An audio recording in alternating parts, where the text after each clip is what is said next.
So, good morning, good afternoon, good evening, good night, whenever you listen to this. This is Machi Billy alongside my critique and partner in crime, Ricardo Medina. Hello.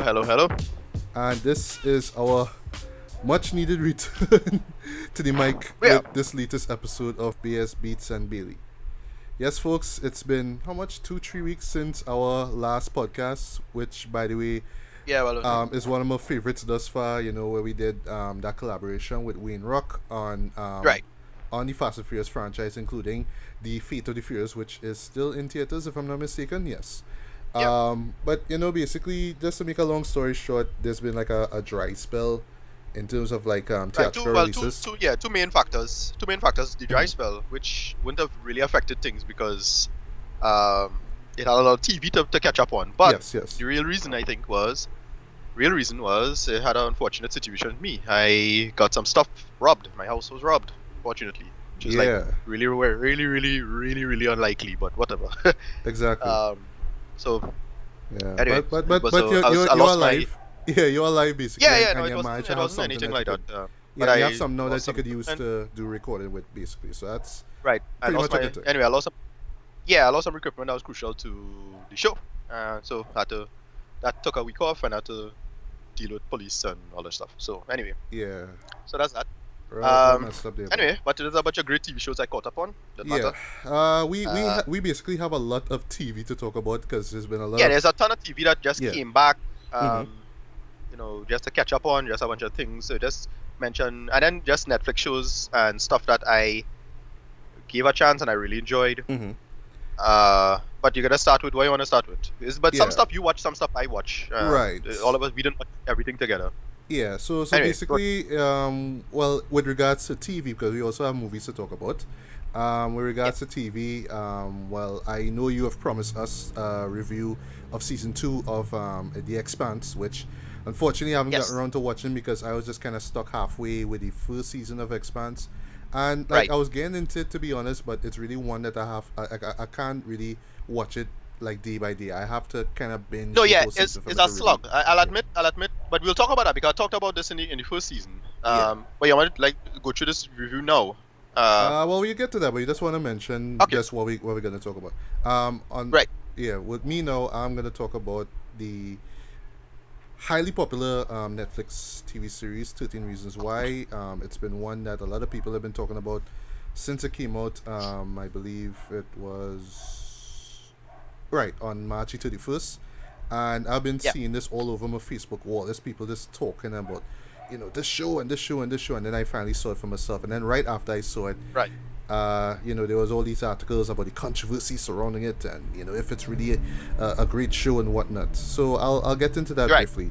Also on Netflix there was Nye Saves the World, which was a show that I didn't expect, but of course it stars, you know, Bill Nye, and I'll talk about my history with Bill Nye and how, you know, my response to this show basically. Also with Netflix there was the much anticipated TV adaptation of the pretty much indie 2014 film Dear White People. Speaking of controversy. Social satire and, you know, the controversy around that. Well, I know there was controversy with the movie, not that big or widespread, but haven't heard that much in terms of the TV series. But we both saw it, so we'll just share our thoughts on that. And getting into movies, there were 2 that we actually saw. The first being Colossal, which was a movie that I really wish came down to theaters so I could actually get to see that big screen experience, but unfortunately it didn't. And then on the subject of big screen experience, we managed to see, well, actually last night at the time of this recording, Guardians of the Galaxy 2, which pretty much officially begins the summer blockbuster season of 2017. So we saw it in glorious 4K. We'll get to that later on, and we'll share our thoughts on that film. Glorious.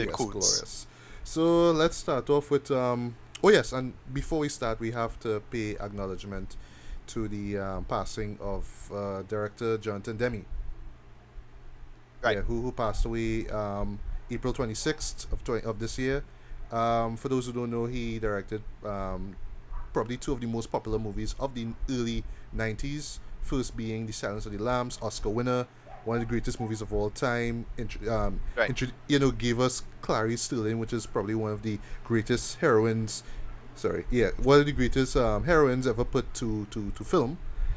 Yeah. And Philadelphia, which I knew was won a couple of awards. I'm not sure which ones. Just excuse me. But I remember, well, just to jump into it, I remember seeing that like probably twice, and I was actually blown away by both Denzel's and Tom Hanks' performance. Tom Hanks really stole the show for me, being this this guy who was suffering from AIDS, and just that that criticism, and just being that sort of verbal abuse that he was experiencing at his workplace and all that kind of drama. But to me, really, the show that stuck out the most in terms of his filmography, was Silence of the Lambs. Right. It is, and yes, like I said before, it's one of the greatest movies of all time, and it is widely regarded as one of the best horrors. Even though, like, when you kind of think about it, it's more thriller than horror, but just the way how he just managed to blend those two genres together and just really make us feel rather unnerved by what was going on. That's a sign of a true great director. And he also directed films such as Swing Shift, which I've heard about but I never saw, Something Wild, Married to the Mob, and quite recently, well, actually back in 2008, Rachel Getting Married. None of which I've seen actually. I only saw Silence of the Lambs and Philadelphia, unfortunately. But I wish I could have seen more of his movies. But for what it's worth, though, great body of work, and he will be dearly missed with regards to American cinema. Any thoughts on Jonathan Demme? It's it's a big loss to film in general. But the thing is, it happened a while ago, so I forgot. It's 2 weeks now. Roughly that. It's unfortunate. You're right. Silence of the Lambs is a true classic. Buffalo Bill and and the subject of that, I was surprised by the controversy that went around with that, because a bunch of LGBT supporters were turned off by the fact that Buffalo Bill was this psychotic gay man and transsexual and all that kind of thing. And they were turned off by it now. But remember, this is like back in '91. You know what I mean? And that was just a big thing. Now I don't know if the controversy still holds to this day. But I mean, come on, Jodie Foster, come on, hey. Right. Yeah. And well, I just had to mention this too. Also, the passing away of local. When I say local, I mean Trinbagonian actor Brett Bengochea. Right. Yeah, who passed away roughly 1 week before the time of this recording here. He drowned, and I think like two of his friends were there, tried to resuscitate him. Traffic, right? Yeah, he was the villain, basically the antagonist in Traffic. Right. Yeah, and he was also in the pilot episode of The Apartment, which I saw both on big screen and on local, on the small screen actually. He was also in a story about Wendy 2, which I haven't seen, but I saw the first one, but kind of forgot about that. But I haven't seen a story about Wendy 2, so I can't really say there. But just to talk briefly about it, I didn't even know about his death till like roughly before the day was done. Somebody WhatsApped me the news, and honestly, like, I haven't met him personally, but I know a lot of people in the Trinbagonian film industry who have worked with him and who have like met him, and they all agree that he is a great man and whatnot. And just hearing about his death was really shocking.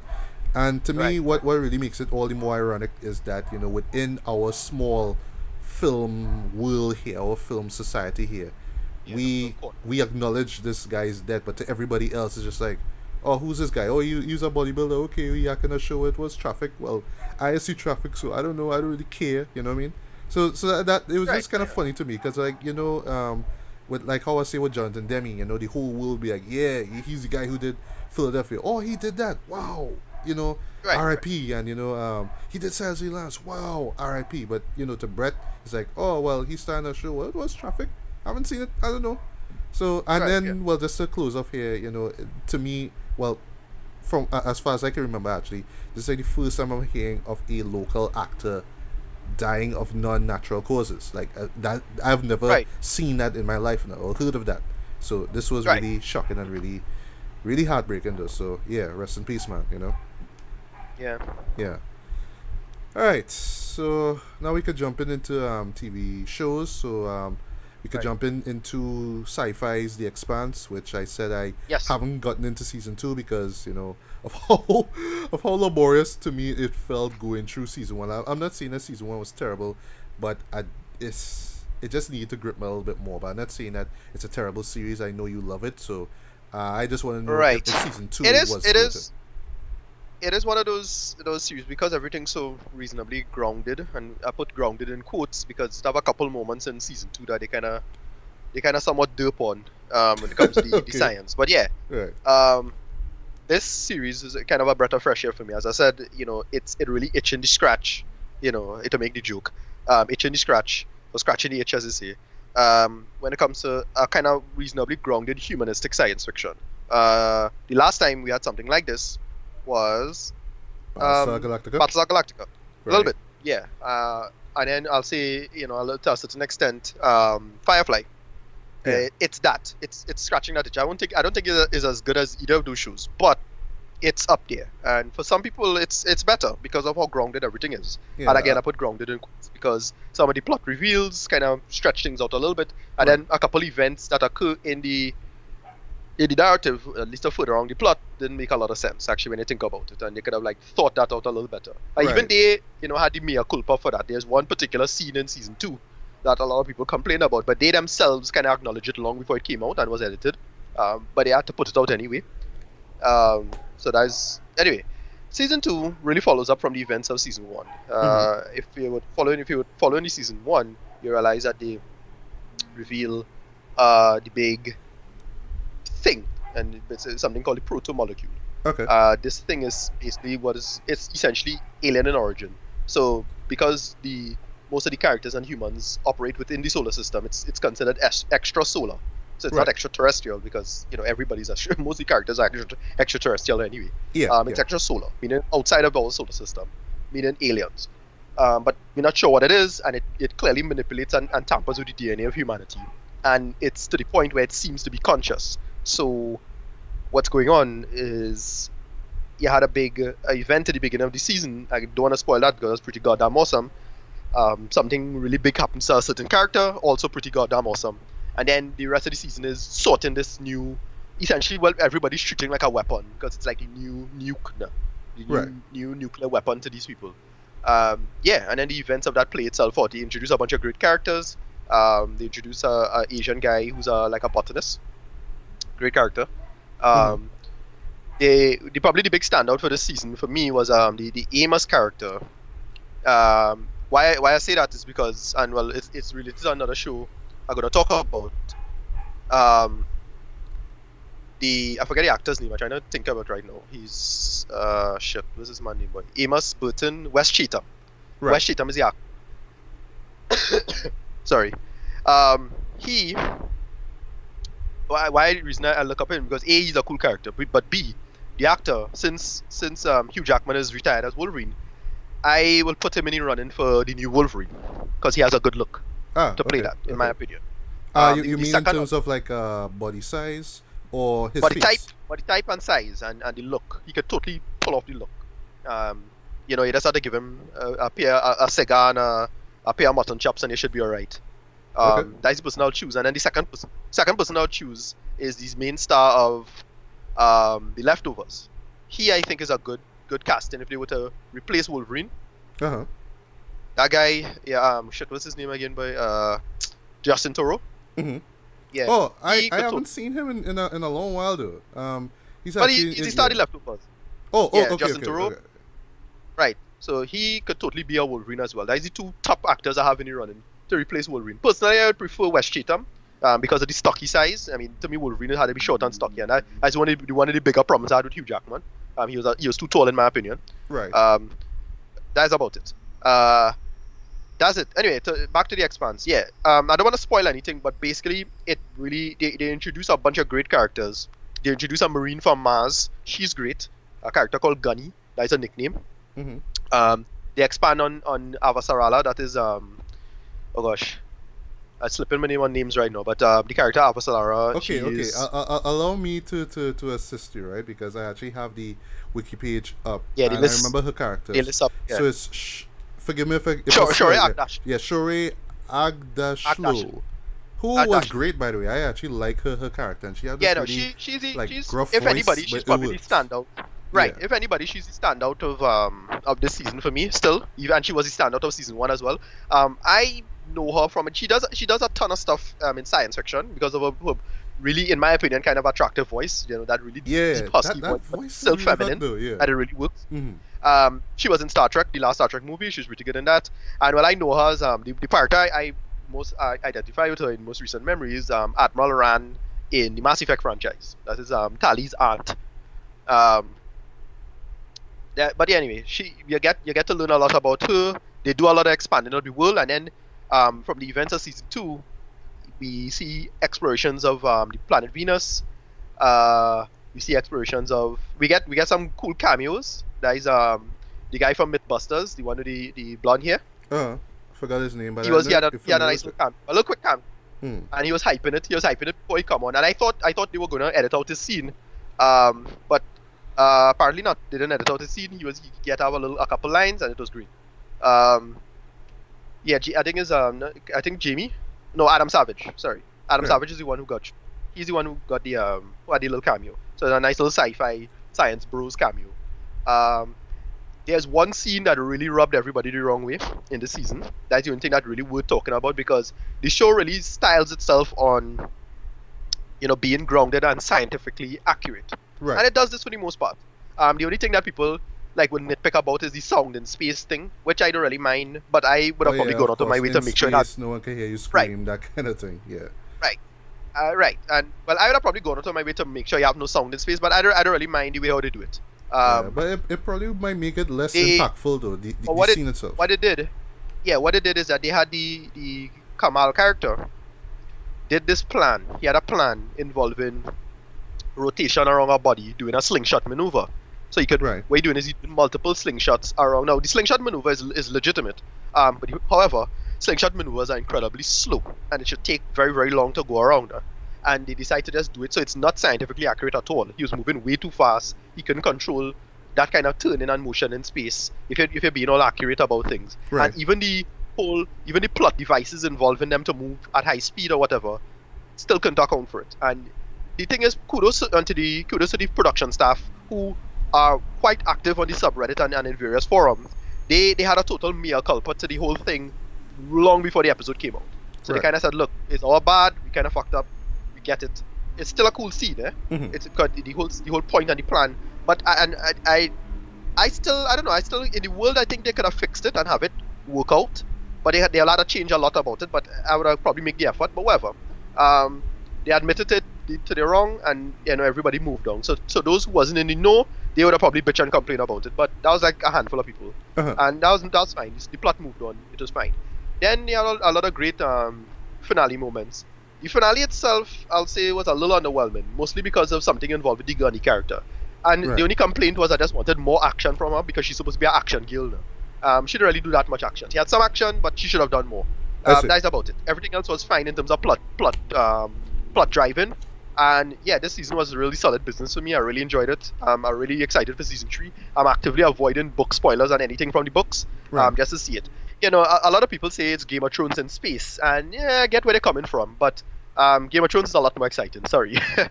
This is more for the sci-fi nerd crowd like me, and it totally works in that way. I really want to see how they're going to play out the narrative and how it works and where the story is going for season 3, and which is the 3rd book, I think. And I'm really excited about this. Okay, so rating wise, what will you give it? Yeah, I give it pretty high, like an 8 out of 10. As I said, the only thing that was a bit of a letdown was the finale itself, and not because of the actual plot stuff, but I thought the action itself would have been a little more exciting. It was just kind of boring and straightforward they did with it. I thought they would have done more with it. But that's about it. But actual plot and driving of the plot and characters admitting to certain things like who has what weapon and who gave what to who, and you'll find out all of that. All of that stuff was great. Right. And which character kept which secret from this character and why. But overall, it was just I enjoyed this solid business. And once you're I totally into this world. I totally into the world building. It works for me. And yeah, I give it a solid 8.5 out of 10, in my opinion. Cool, nice. Yeah. All right. Well, I'm glad that Right. season 2 more or less lived up to your expectations. That's good. Yeah. It did a great job with that material.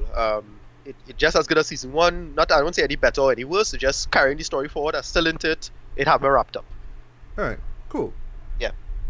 All right, so I will jump into the much talked about Netflix TV Yeah. series That's 13 Reasons you know Why. what ton of controversy shows you're doing. Like Yeah, all three of these shows is some type of controversy, some way, shape, or form. yeah, which is fine. Well, All thank you, Netflix, for bringing controversy back into television, man. Yeah, you know what I mean. Just when HBO wasn't enough, Netflix had to come and stick their nose into right. it. Yeah, right. So this one, like I said before, a lot of people were just talking about this show, this 13 Reasons Why, and oh Right. my God, all this stuff that's going on. Wow, wow, wow. You know what I mean? But I'm not seeing it as like praise that they were giving it. It's just OMGs and WTFs and stuff like that. So I was like, you know what? I'm gonna take the time. I'm gonna just take a day and watch this whole season out. And yes, of course, it's 13 episodes long. So this Right. is based off of the 2007 novel of the same name. Um, and basically, it revolves around the character of Clay Jensen, who's played by Dylan Minnette. The last time I saw him was in the very impressive thriller Don't Breed. Yeah, Yeah. he was Right. one of Right. the Right. Right. characters, right? I think he was the one Yeah. Yeah. I who remember him. Yeah. was able to, like, he had the Uh, codes, or either him or the Yeah. other guy. I can't Yeah. remember. Yeah. He had the. Yeah. He had the. His dad used to work in securities. Yes, I yes, remember yes. that. That's what it was, He right? has the most punchable face as well. And funny you mentioned that, because he does get into a couple of fights in this show. He ended up getting like a Right. cut Yeah. over his eye. I'll get to that in a bit. Right, and Right. it more or less centers along. It more centers around the relationship that he has with a girl called Hannah Baker, who's played by Australian actress, very attractive by the way, Catherine Langford. And Right. basically, the story is pretty much involves her, and it's kind of revealed at the very beginning, at like the very first episode, that she commits suicide. And it kind of starts off with the school, or at least her class and the teachers and whatnot, trying to move on after what happened after her suicide, trying to deal with the loss and the pain, and just trying to get over it basically. And what Right. happens is that through some circumstances which I won't reveal, Clay ends up acquiring a box of cassette tapes. And what I like about this series here is that each episode is pretty much like, so episode 1 is like tape 1 side A, episode 2 is tape 1 side B, etc., etc., etc. And on these tapes is just basically Hannah talking, kind of just talking about, basically this is just the her recalling what eventually would lead to her committing suicide.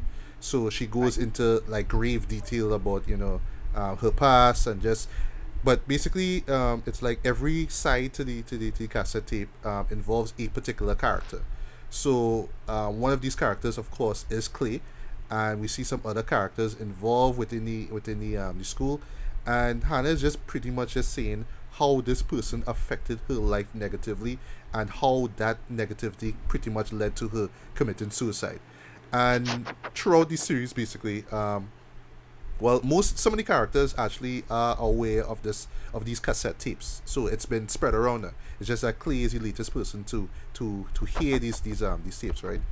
And in the process, they try and tell him, well, don't give these tapes out to the police, or don't do what she says, she's a liar, and all these kind of stuff. So they kind of denying the fact that they had anything to do with her suicide. And I like how the series pretty much kind of plays on that, like, was Hannah really taking things too seriously, or if it's really that the people just did what they did and they were just not conscious of the fact that they did her wrong. And this is one really strong theme about this. It's just that we all Right. do Right. things, and it's not, sometimes we do things to people and we're not aware of how that could affect somebody in a negative aspect. Whether it's being teased, or whether it's teasing someone or slut Yeah. shaming them. That's one particular Right. topic that they touch on, slut shaming. And we tend to just have fun with it. It's just all fun and good natured laughter at the end of the day. But sometimes we don't think about the consequence. We don't think about how it's affecting the victim, and that is one of the major aspects of this show. Really, the consequences of our actions. Um, And pretty much the show, well, this is what kind of caught me off guard. It kind of plays out not just as a drama, not just as a high school teen drama, but also as a mystery. Because all through these episodes, you're trying to figure out exactly who it is that really, who it is that really do her the worst thing. Who it is that really did her that big unforgivable sin that caused her to just say, you know what, that's it for me. I'm done with life. I gotta off myself right now. And you know it and throughout that we see the relationships between these characters, but they really focus on Clay and Hannah. And one thing that I really loved about this show was just the acting. I thought that throughout, across the board, the acting was excellent, especially from our two leads, Dylan and Catherine. I thought that they were excellent. I thought they were believable. I really bought into them being this couple. And you really, yeah. And what I like is that you see when they first met, and you know where they used to work and all that kind of stuff, and you know and their friends and how they looked upon them, and you know just these high school stuff. And on the subject of high school stuff, you do see the typical archetypes of high school dramas. You do see the cheerleader, you see the jock, you see that guy who drives around in the cool Mustang with the leather jacket on. You know what I mean? And he reminded me of a particular character from Twin Peaks, but I can't remember that guy's name for the life of me. But you know, you see those typical characters. You know, you've seen them before in, like, you know, those 50s teen dramas, like say Rebel Without a Cause. And this show actually reminded me a lot of Rebel Without a Cause. That whole idea of you know, teens hurting inside, and you know, it's like everybody else, like the whole the rest of the world, especially adults, are just oblivious to what's going on. They're just like, you know, why are you acting this way? Why are you being so emo? Why are you being so depressed all the time? But they're not willing to really figure out why. You know, it's those things you've seen before, but the way how they do it here was quite refreshing for me. And what I like really about this is that it goes into really not so much about suicide. I mean, suicide is a part of it, but it's really about what today's teenagers go through. You know what I mean? And the kind of stuff that we deal with, and deal with. That's the thing with a lot of this like modern stuff, is that, you know, on the one end, I'll admit a little bit of it is somewhat overboard in terms of like but there's a lot of stuff that they do have to deal with that I think is legitimate, or at least if I was in their place with the kind of time they were born in, and what kind of values that we have right now, or at least what is we letting slide, I should say. You know, and they have to deal with that in terms of like squaring values. Like as an adult, you could deal with it, but most young children and teenagers especially can't really deal with subtleties and nuance very well. Exactly. I don't think they can. Many can't. I'll argue. Yeah. And you have to create that stability. Yeah. Go ahead. Yeah. And a couple things they talk about.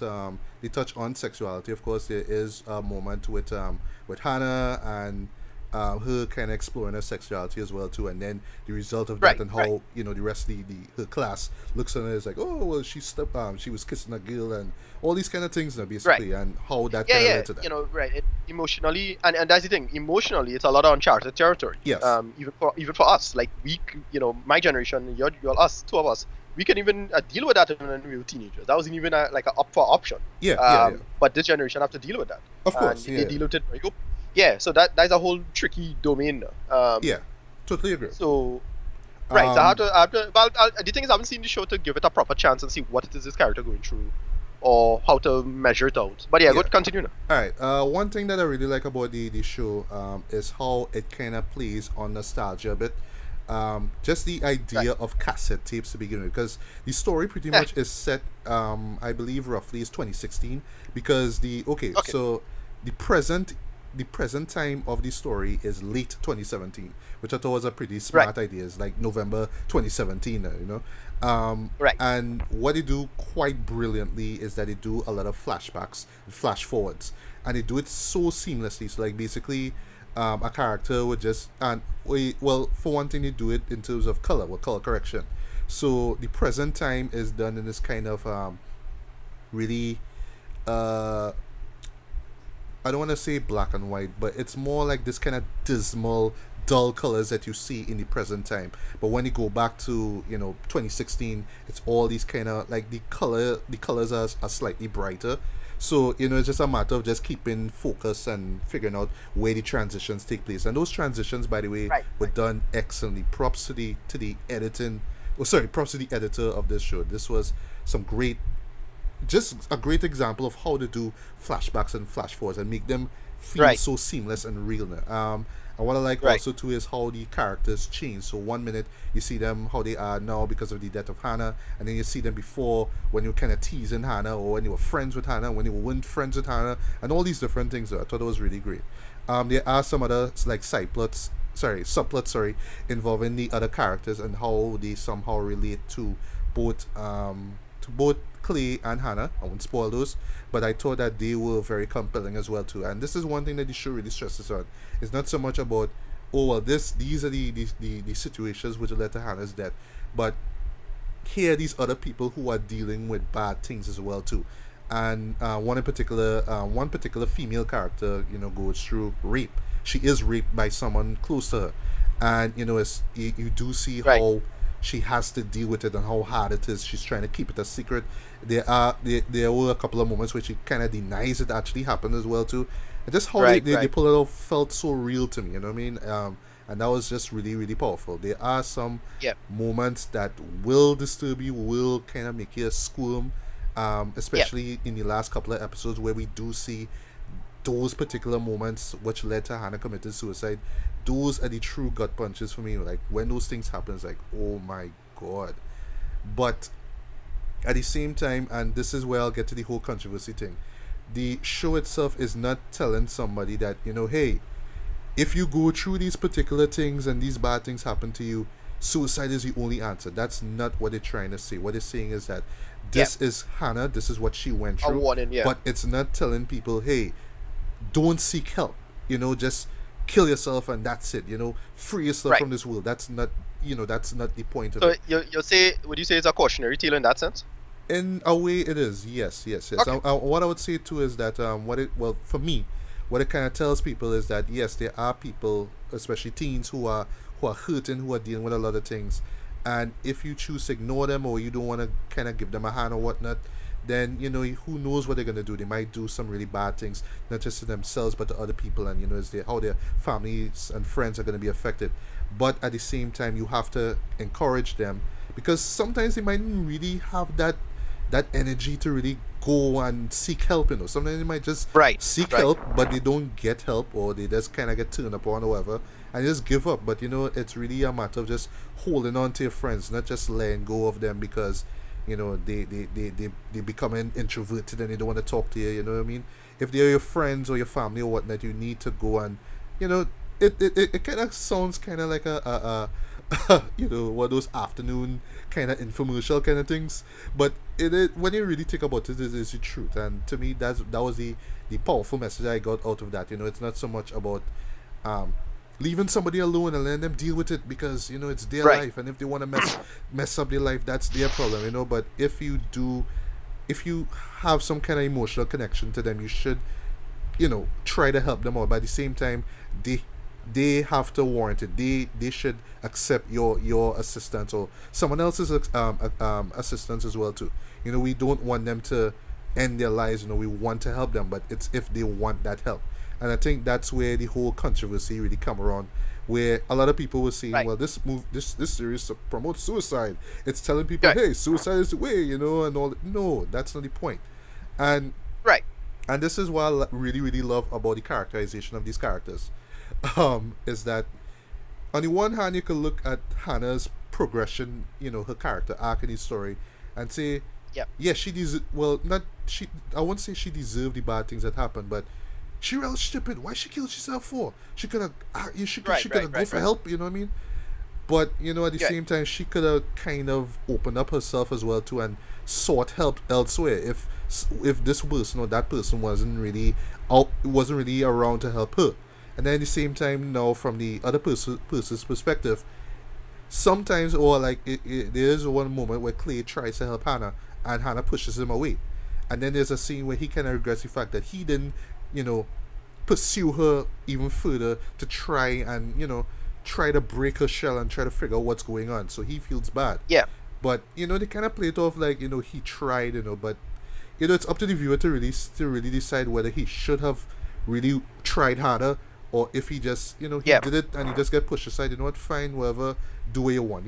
It's those complexities would really make the show work. But I just, like I said, I know a lot of people will just kind of read into it too much and say, well, it's really trying to say that you have to do all these things to prevent people from committing suicide because suicide is like the easy way out. I don't think so. And this show brilliantly really represents that suicide it's not the easy way out. It's not the only option there is. It's not like saying that people who suffering through life, if you don't help them right now, they're gonna kill themselves. It's just a matter of time. They're gonna do it. It's not like that. It's really just a matter of figuring out what's going on with them, and then, like I said, those people themselves really opening up and really not just seeking help, but accepting help, whether it's from friends, families, counselors, teachers, you name it, And so people could talk the whole controversy thing. All right, I forgot to mention another issue that they had is that they should have I think Netflix said it themselves that there should be this disclaimer at the very beginning stating that for more information call 1-800-SUICIDE blah blah blah blah blah. But okay, so I heard about that. It kind of speaks for itself. There, it's not telling you. Right, I heard about that. I heard about that, and I heard about that, and I wholly disagree with that being an option because it's firstly it's not a PSC. No, it's not. That's not necessarily it's the not some intention afternoon special telling you. Right. It's not like it's a show. It's its own story, its own art. Yeah, those drug infomercials from the 80s. That's not what it is. Right. Yeah. Yeah. So I disagree with if to do that or even to push anybody to do that at all. That shouldn't be an option in my opinion. Yeah, and I think one of the reasons too is because it is a TV Emmy, of course, because of the subject matter. But you're gonna imagine a lot of teenagers, or young adults watching this series, and you're kind of thinking, well, okay, you need some kind of parental supervision in watching this series. And if you want to warrant that, then fine. If you want to sit down with your kids, I don't know why, by the way, and watch this series, then fine. And it reminds me of this special that came out afterwards. It's called Beyond the Reasons, where we see the cast and crew talking about the show and the message that it was trying to bring across. One of the executive producers, believe it or not, is Selena Gomez. Like, I was so surprised to see her name. It's like, what? Okay, well done. Okay. Okay. Like, I'm not saying that she wouldn't know about how it is to be lashed at or abused online and that kind of stuff. And yes, that's another thing they talk about, social media and how it tends to how people could get away with teasing people online, and it's all they say it's fun and it's joking and whatnot, but you, like I say, you don't know how that affects the other person. But still, I really don't think that this disclaimer thing works. I think that the show kind of speaks for itself. You don't have to kind of hammer it to people head and say, remember folks, we are not promoting suicide here. This is just a story here. Come on, blah blah blah blah blah. Right. Ting. And just finally, in terms of controversy, some people were talking bad about the actual source material itself. Like, why would you have this story about, this main character commits suicide, and now we're seeing all these things, so now you want us to feel bad, and so from now on when somebody commits suicide, it's like we're supposed to feel all this guilt and it's our fault and all that kind of thing. It's not so much that, but it's just these characters and how bad they feel about it. But then when you think about it, they kind of did lead, they kind of did set this path for Hannah to cross, unfortunately.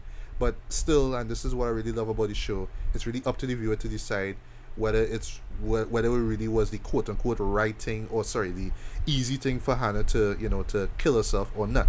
I think personally is that she should have opened herself up for help, but she just decided because of what happened, and it's not for the viewer to say, well, rape victims are susceptible to committing suicide. It's not like that, but it's just really for you to kind of understand what these people go through.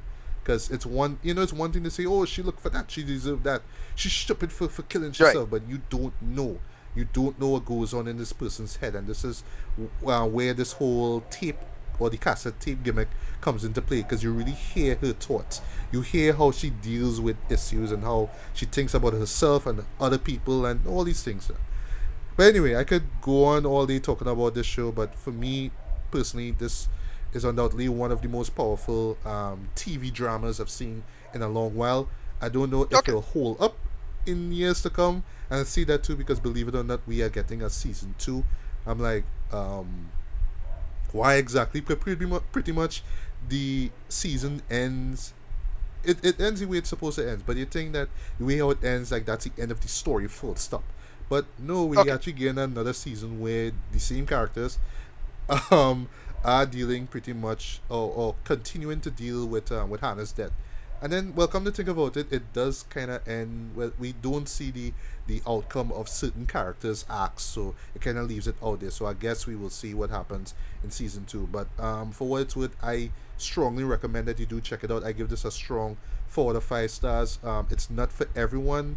'Cause I know some people kind of scared about the subject matter, and then they're hearing about the rape and the graphic content, but it's not as terrible as all that. There are some bad Right. moments in this show, but it's not like everything is all bad and terrible and disturbing. There are some humorous moments. There are some really dramatic moments. There are some very powerful moments. And like I said, the acting across the board was great. Dylan Minnette was fantastic, and yeah, you was talking about him having a punchable face. There is a moment where he does get punched and he does get this cut over his eye.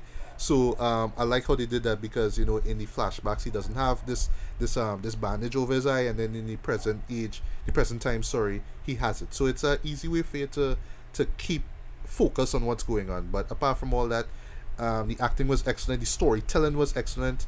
The cinematography was great. The music was great.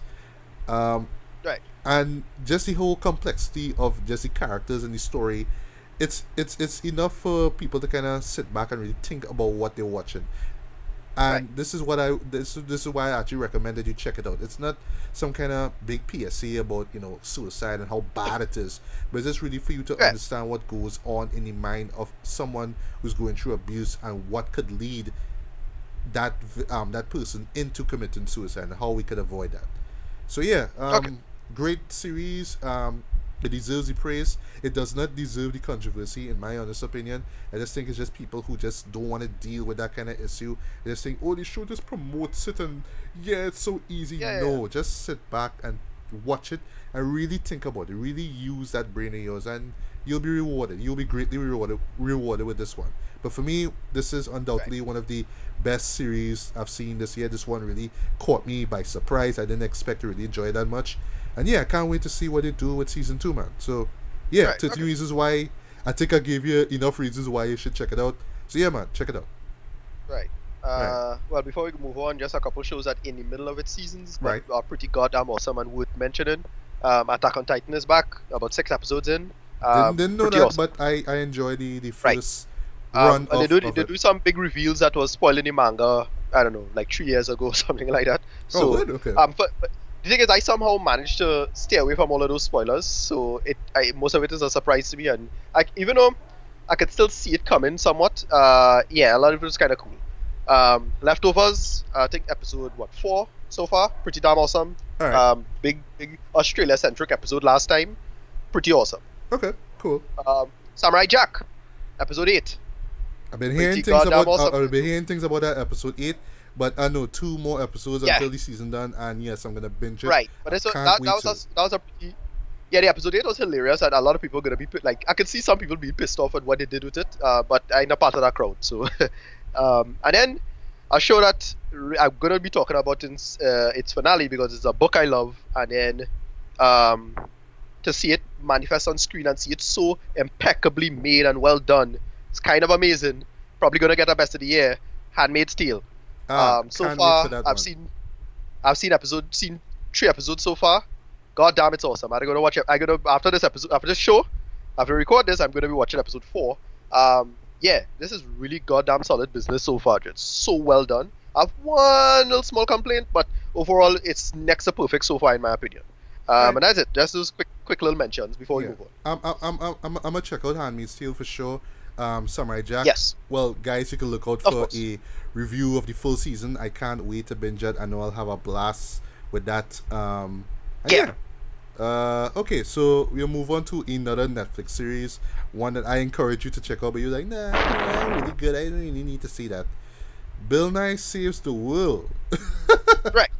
And here's the thing: the first time I heard about this show, coming out on Netflix, I was like, Bill Nye in 2017, huh? I don't know how that worked though. On Netflix to boot, I don't know. Right. So Bill Nye, the other thing with Bill Nye, Bill Nye has been reasonably active on social media in the last couple or so years, and he has been politically quite vocal, in terms of. But what he does, he's been doing making arguments, connecting scientific phenomena in the world to political phenomena, and he somewhat tries to make either a direct connection, causal connection, or make at least a strong correlation to something. And that particular opinion is very, very controversial. So he decided to put his hat in the ring and debate kind of the current scientifically contestable things, but it's one of those things where science and politics intertwine, and it's not one of those clear-cut things. Right.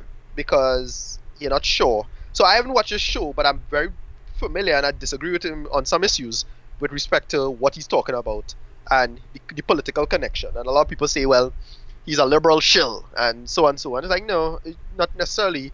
But I understand his arguments, but I just don't think it necessarily follows or particularly connects in some of the cases. But he does have, as I say, he has, when they say the facts are true but the news is fake, he's one of those that makes, in my opinion, good sound arguments, but they're not particularly valid arguments. What that means is that the facts and the scientific ground is solid, I think, for the most part. That part is not particularly debatable. Yeah. But what you should do with that information is where the real debate is, that it's not straightforward, it's not as clear-cut as we could argue.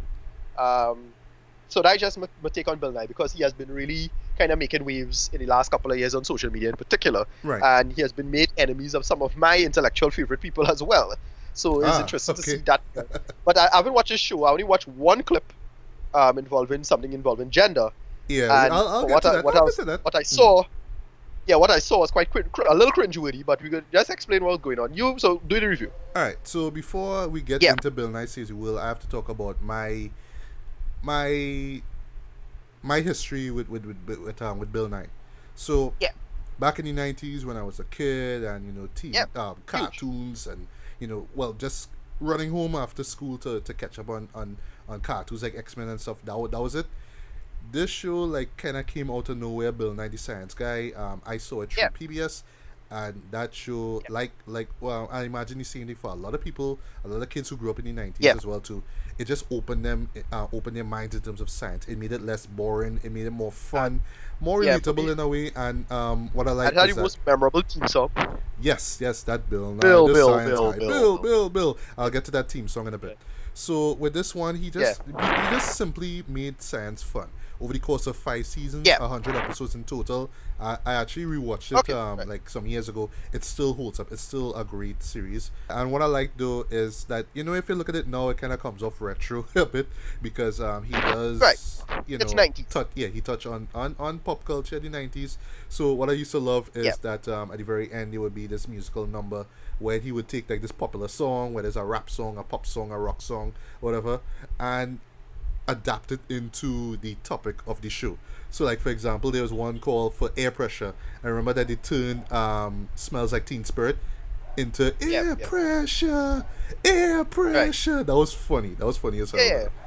And it was the first. Well, that's another thing I want to just talk about, because in the 90s, he had a big wave of what you call edutainment. Yes. And he was the apotheosis of that. But he had a ton of shows like Square One and Sesame Street to a certain extent. Yeah, Square One was back in the 80s, but that was one of the starts here. Right.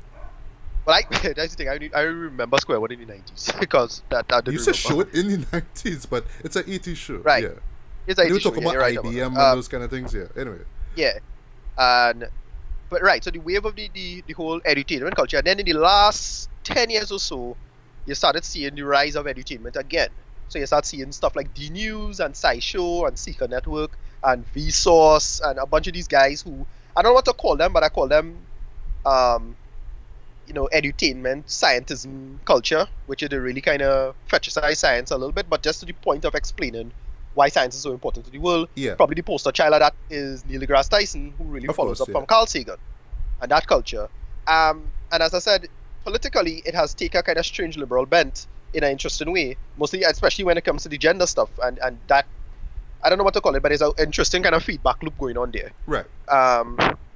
But with Bill now, he really took a side on this one, especially when his opinion that is to see him. Anyway, continue to review. Yeah. But I just talking about the general narrative. I've been following this stuff a while now. For a while, yeah. Does what that. Yeah. But just to say about the show itself, though, every once in a while we will get like a guest celebrity, not so much like a musician, but more like a TV show actor or actress or whatnot. And what I really like is I saw that Rachel Bloom in the episode. Well, we still talk about Bill Nye Science Guy, but we'll get to Bill Nye Saves the World in a bit. But really and truly, what made the show stand out is just how they made it how they made science so relatable to kids. There were these segments where you'd see, people, just the progress of science in particular areas. They would go on location, go to different areas and interview people, and you pretty much understood it, as a kid, and it really. It was like the perfect show for kids who is either they were watching this or they were waiting for like X-Men or some other series, or going or just outside playing or going to the arcade or whatnot. It was just for that type, that mindset during the 90s, just for that generation. So when I saw Bill Nye Saves the World, I was like, well, times have changed. I mean, yeah, we have millennials now. So but is this show for the millennials? But then I was thinking, it's Netflix, so it had to be going to a wider demographic. And going into the show, I kind of got where he was coming from. So basically, it's not a well, I'm not sure the rating right now, but this clearly is not for kids. You could say it's pretty much for millennials, but more for like adults, basically. So for people, for people who thinking about science or who just talking about climate change and all these things, who love to go online and complain about what Trump is doing and what the government's not doing in terms of the environment and stuff. It's for those people. That's what the show really touches on. I'll say so he kind of so again, I just following his career online. He kind of doubled down his efforts with the election of Donald Trump, because a lot of people's attitude is that, well, Trump going to be this bulwark of ignorance and superstition. You have to fight against that. Again, it's a compelling narrative. It's something that I've kind of turned up on, but Trump himself has shown some really, really, some disturbing signs has been showing up, especially when it comes to like the EPA and the parks and who getting money where and this kind of stuff. I don't think Trump going to usher in the next dark ages, but I could see where people worried about, in terms of just a kind of entertainment of conspiracy theories, for example. Trump has done that. Entertaining certain ideas when it comes to just rejection and science denial. So there's an interesting debate about, say, climate change and global warming. Right. But he himself, I think, has stepped over the line, and it's an interesting place he put himself in, because, in my opinion, but there's this with an attitude of luxury and hindsight, the whole attitude towards what we call to superstitions a little bit overblown, a little bit, but with the backlash of Trump, and I think a lot of Trump's and that politics is mostly a kind of a little bit of a, not necessarily justified, but more like a tantrum attitude towards certain types of people. I don't want to say who they are, but they just decide, all right, the world go in a certain way, and Donald Trump is this kind of backlash against. I don't know what to call it. Orchestrated. I don't. Right. No, I don't know what to call it, but kind of letting it slide, basically. He let it. Yeah, he let the phenomena, or allowed the phenomena to go on, and I don't know what to call it. I call it the poor master problem. But Bill Nye now, because of the attitude of Donald Trump, and Donald Trump just passed his 100 days as president, he really it's starting to gear up now, and we'll see how things play out, because it had a huge science march, which was cool. Actually really cool to watch. Right. It had a lot of great signs. Like it had a hilarious Rick and Morty sign, for example. Nice. But there was a great sign. The joke was, I want to take these alternative facts and shove them way up your bumhole. That was a line from the show. It's a very Rick Sanchez thing to see, actually, when you think about it. Thing to see, no, but it's interesting to see these worldviews clash now in this way. And, well, continue with your review, though. Right. So, like I said, this is not for the kids anymore. Really, it's more for people who just interested in science, or just the things that they see in the newspaper, or they see on social media, on Yahoo, whatever. There's those topics that keep popping up when it comes to science. So yeah, the very first episode, the man talks about climate change, and one thing about Nye that he used to actually do it in the old series. There were these I used to call Bill Nye rants, where he would talk about a particular thing and he would just talk about the importance of it and why people not taking it seriously, and he would just go off on this tangent. And one thing that I really used to like about the old series was the narrator. There was this really, your generic narrator voice, right? And he would be like this, not a voice of reason, but he would be like this kind of self-aware aspect of the show. So right, where he used to go off those rants in the old series, he used to be like, Bill, come on, Bill, you come on, just get to the point here, okay? And those were funny moments, it was that kind of self-awareness that used to make it kind of fresh and funny. But here, you have these segments, where it is, I think it's called, A Minute with Bill Nye or something along that line, right? Where he would just stop the show, or at least pause the show pretty much, and just stress on the fact that, like, with example with climate change, what we need to do, and times are changing, and how it used to be back when he was younger, and what his parents used to go through. There's one episode, I forgot what topic it was, where he was talking about his family going through World War II, and look at how they dealt with, how they went through with that. So how, with all these advances in science, how come we can't get through with these things? And I get the passion in it, but sometimes it could kind of get a little pretentious at times. But anyway, the topics that he talks about. So he talks about climate change. He talks about alternative medicine, artificial intelligence. Panspermia, which I never heard about until I saw this particular episode. That's a sci-fi concept. Yeah. That's mostly a sci-fi concept, but yeah, it's a big argument about what we consider the quote-unquote origin of life on Earth. It's never heard of it the naturalistic. Before, yeah, basically just life or something akin to life that needed is necessary to bring life on Earth, but it's not from Earth. So it's like an asteroid or something like that, crash or comet maybe. Yeah. Okay. Yeah. He talked about vaccinations, where he was saying that's a big one. if you don't get vaccinated for a certain illness or whatever, you could infect other people as well too if you don't take that decision to get vaccinated for certain illnesses, that kind of thing. He talked about gaming and how that could either be either positive or negative to someone's brain and social life, and how they deal with stuff like that. He talked about dieting, which I thought was pretty interesting. Just the idea it's something I can relate to, where they always tell you don't eat these certain foods, but then you have to eat all these alternative meals, but then at the same time you're not really feeling good about yourself. You're telling yourself, well, yeah, I'll shed this weight, I'll lose some pounds, I'll get rid of this muffin top, but you're not really feeling good about yourself. So for me personally, it's all about just too much of one thing is bad, so just kind of alternate the way how you eat things. That's just my personal belief. Talked about space exploration. He talked about extrasensory perception. He talked about designer babies, actually. The final episode was that's about, a big one. Final episode he talked about human overpopulation, which was interesting. And he did go to I'll get to the on location scene on location segments actually, but yes, he did go to India for that episode, and which kind of caught me off guard, because I'm thinking, Bill Nye, TVG, whatever. He talked about sex, but just the idea of gender and sexuality and all that kind of stuff. Right. And this is where we get to one of the most controversial moments of the season here. But continue. Right. So when it comes to this, is a big interesting one, because we get into the debates, and this debate is something that I'll admit it's interesting from a scientific perspective, but I'll admit I have no skin in the game with this one, which is basically the idea of the gender binary. I have my own 2 cents about how we should think about it, but I'm not invested in it in any way. I have no loss if it turns out one way or the other, not necessarily. I don't really have a particular horse in that race, as they say, and is interesting to see. One of the big things though is the idea of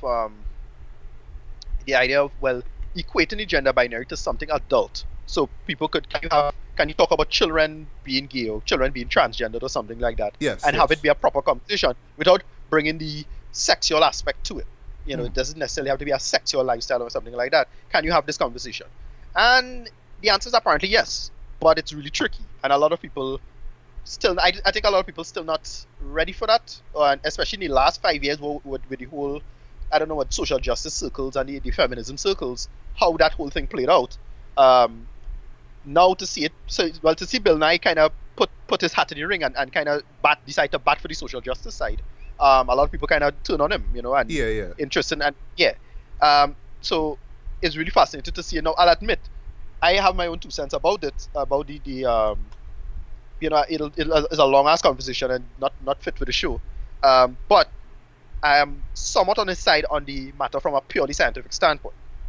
However, I watched the sequence on YouTube, and god damn, that stuff was just so cringeworthy and terrible. Yeah. Well, okay. I'll get into it, right? So, not to reveal everything, but what he does, he kind of dumbs down the aspect of sexuality and just right. So the skit involves a bunch of ice cream cones, right?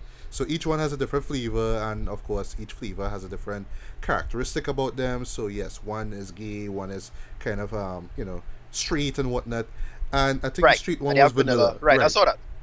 Yeah, but that metaphor just didn't hold up at all, Joe. That's like, I get what they're trying to do, but jeez, rubbish. But I'll get into some pretty interesting though, which kind of took me away from the show, right? And I imagine will take a lot of people out of it, right? So, So the vanilla ice cream is this conservative Christian, right? So there is this scene where he's talking, where he's praying to the big ice cream above and asking him, because basically the ice cream telling him, well, try this flavor out, which is like a terrible metaphor for sexuality. That's what I studied. Yeah. It's terrible. Like, it don't work like that. How could you compare that to different flavors of ice cream? Try this flavor, try that flavor, and if you like it, stick with that. No, it's different flavors. That's not seeing it every day. Every day I gotta be eating this particular flavor of ice cream, and B, I gotta be eating ice cream every single day. No, that's a dumb metaphor, right? Yeah, and that right there is the problem with the whole the scientism community thing, because you have a big debate in terms of how to translate scientific ideas, especially very counterintuitive scientific ideas that I'll say essentially come from the 20th century. And the problem is that if you decide to dumb it down a little too much, you end up undermining the central argument of what is to make it valid. Yeah, because I can imagine and to a certain extent it's soundness. Yeah, I can imagine people within the LGBT community being turned off, being pissed off by what is seen here. Right. Because it's not as simple as, try this, try being a transsexual, you might like it. That's not how it works. But then there's a moment near the end where they're supposedly in a club. Well, that's the thing. There's a club, they're all dancing. But when I saw the opening shot for that at first, I was thinking that orgy scene from Sausage Party. Swear to God. I would have seen all these flavors just together, like, yes, we're happy. Right, and I was thinking some kind of big orgy going on. You're like, what? Right. Really? Yeah. I was like, what? Who thought this up? Who thought this was a good idea? At what point anybody thought this was a good idea at all? That is the kind, and this is what I'm talking about with respect to, I don't know what to say, but I call it the social justice side overstepping. Yeah. Again, look, you can't make a legitimate case, but you have to know how to package this a little better. That's the problem. And now I'll get to this personal issue of mine, the aspect of religion and how it kind of works in somehow into this particular episode. And there's another one which I'll mention as well too, right? Now I know, like, I don't know if this is like a cliche or whatever, but I know that with scientists, for example, they just believe very, very, very earnestly about science, and they kind of denounce what has been said in history in terms of, like, the Bible and whatnot. Some scientists do that, whatever. That's what they believe. I'm not saying that they're wrong about that, right? So just getting back to that skit for a minute with the whole conservative Christian vanilla ice cream praying to the God above and all that kind of stuff, right? Now, I saw that particularly as a moment of just kind of the creators or whatnot kind of taking a jab at Christianity, saying, well, they're the first ones to come out and say, being gay is wrong and all that kind of stuff. and we should kind of not support this in any sort of way. But Bill's argument is saying, we all different, and it's cool, man. Why we can't just live in together? But at the same time, don't be afraid to try it out, man. Try it. Do what's okay with you. And then this is where the part of the argument, I think, where the left lose everybody, because on the one end you're making the claim of supposed tolerance and free choice or whatever it is, but on the other end you're saying no. If you don't have, it's a kind of a working hypocrisy. If all ideas are free except for these ideas, well, no.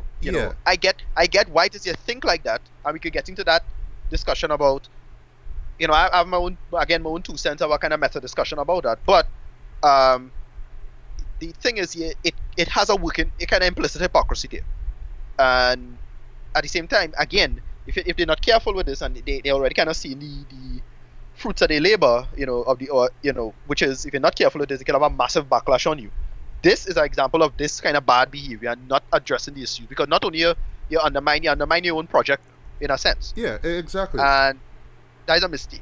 But anyway, continue. Yeah, and the next thing that kind of turned me off, actually, this was just kind of painful to watch because of how just tacky and just badly thought of it was.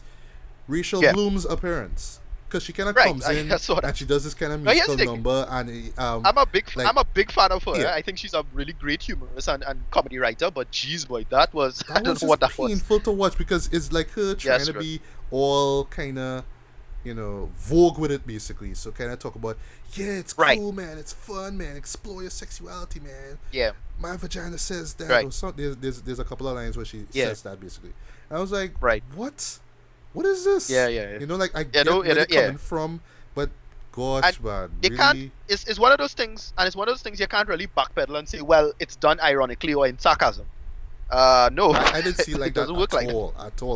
Yeah, and I'll just get it'll work like that. Yeah, and I'll just get to another moment in the show that I know will piss off a lot of conservative Christians, right? So the panspermia sequence, right? The episode, it opens with all these kind of visual aids, basically. So he's talking about just the evolution of man and the world and stuff, right?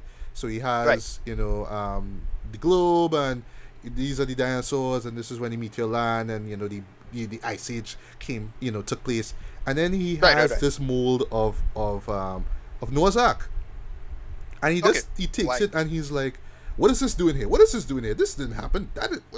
This doesn't make any sense. Forget about it. And he throws it away. Now I know a lot of Christians are gonna watch this. Like, all right, first of all, this is not me being the Christian critic, but I'm just saying, as a Christian myself, right? Like, I respect people's views and all that. To me, I kind of saw that like just a blatant kind of slap to the face. Jab, like a jab. That cheap shot. Like, this is science, bitch. Where all this religion shit coming from? Blah, take that. Right. So, dude, if you know you're like, I'm just saying, right? This is not me kind of lashing out at Bill's point of view and perspectives, right? If he chooses not to believe in Noah's Ark, that's fine, whatever. If he wants to, if he has all the scientific fact in his head, cool, no problem. I am not hating on him for that. I actually respect him for being brave to stand by that. But at the same time, if you don't believe in it, then why do you have it there? It's kind of like telling people, remember that biblical story that you learned about when you were young? Yeah, that don't make any sense because 2017. Come on, we all politically correct now. A lot of it has that. So everybody's make jokes about the left. Bro, with come on. The whole it's the current year joke. Yeah, like it's the current year, and therefore that makes my argument valid. Man, like, come on. Right. And no, okay, so this is something. I'll just say this is what brings into one of the biggest problems of the show. But continue. Right. Right. So this is something I have a very big problem with, that side. But again, I'm a bit on the fence about it. Like, okay, so on one end, I kind of passed that point, and I don't think I'm above the argument or anything, but I've passed the point to understand how to treat these arguments with some kind of tact. But I'll admit, if I had to be constantly in my daily life dealing with, say, a fundamentalist Christian who believe the world is 6,000 years old or something, I'd probably have this attitude. Right. Of like the way Bill have this kind of, really, kind of caustic kind of attitude towards religiosity. Yeah. For me, my attitude is more on the lines of somebody like, well, I don't know which person to think about, but probably like somebody like in terms of not so much a defense of religion, but kind of acknowledgement of why it exists and why people think this way. Somebody like a Jordan Peterson or somebody like that, where yes, I'm not religious, but I get why you think this way, and it really doesn't help doing these cheap shots. Exactly, and I will say this, right? Like it's safe in today's society today to kind of question, well, did this really happen and did this not? And it's up to you to decide to choose whether you believe it or not. But don't just slap away your opinion, and that is yet another problem that I'll get into. But continue. Right. But so in the case of this, as I say, how to treat it now, for me, if it's making a case for quote unquote science, what you should do is just don't address it at all and not necessarily address it. Don't go out to your way to. Yeah. If you don't believe it, don't bring it in. Yeah, dicey thing. Don't waste your time about it. This is a scientific thing, blah blah blah blah blah. I don't even lend credence to this narrative of Noah's Ark as any legitimate historical credence. I don't try that. That is not the point I'm trying to make. Right. However, you need to understand why the story exists at all.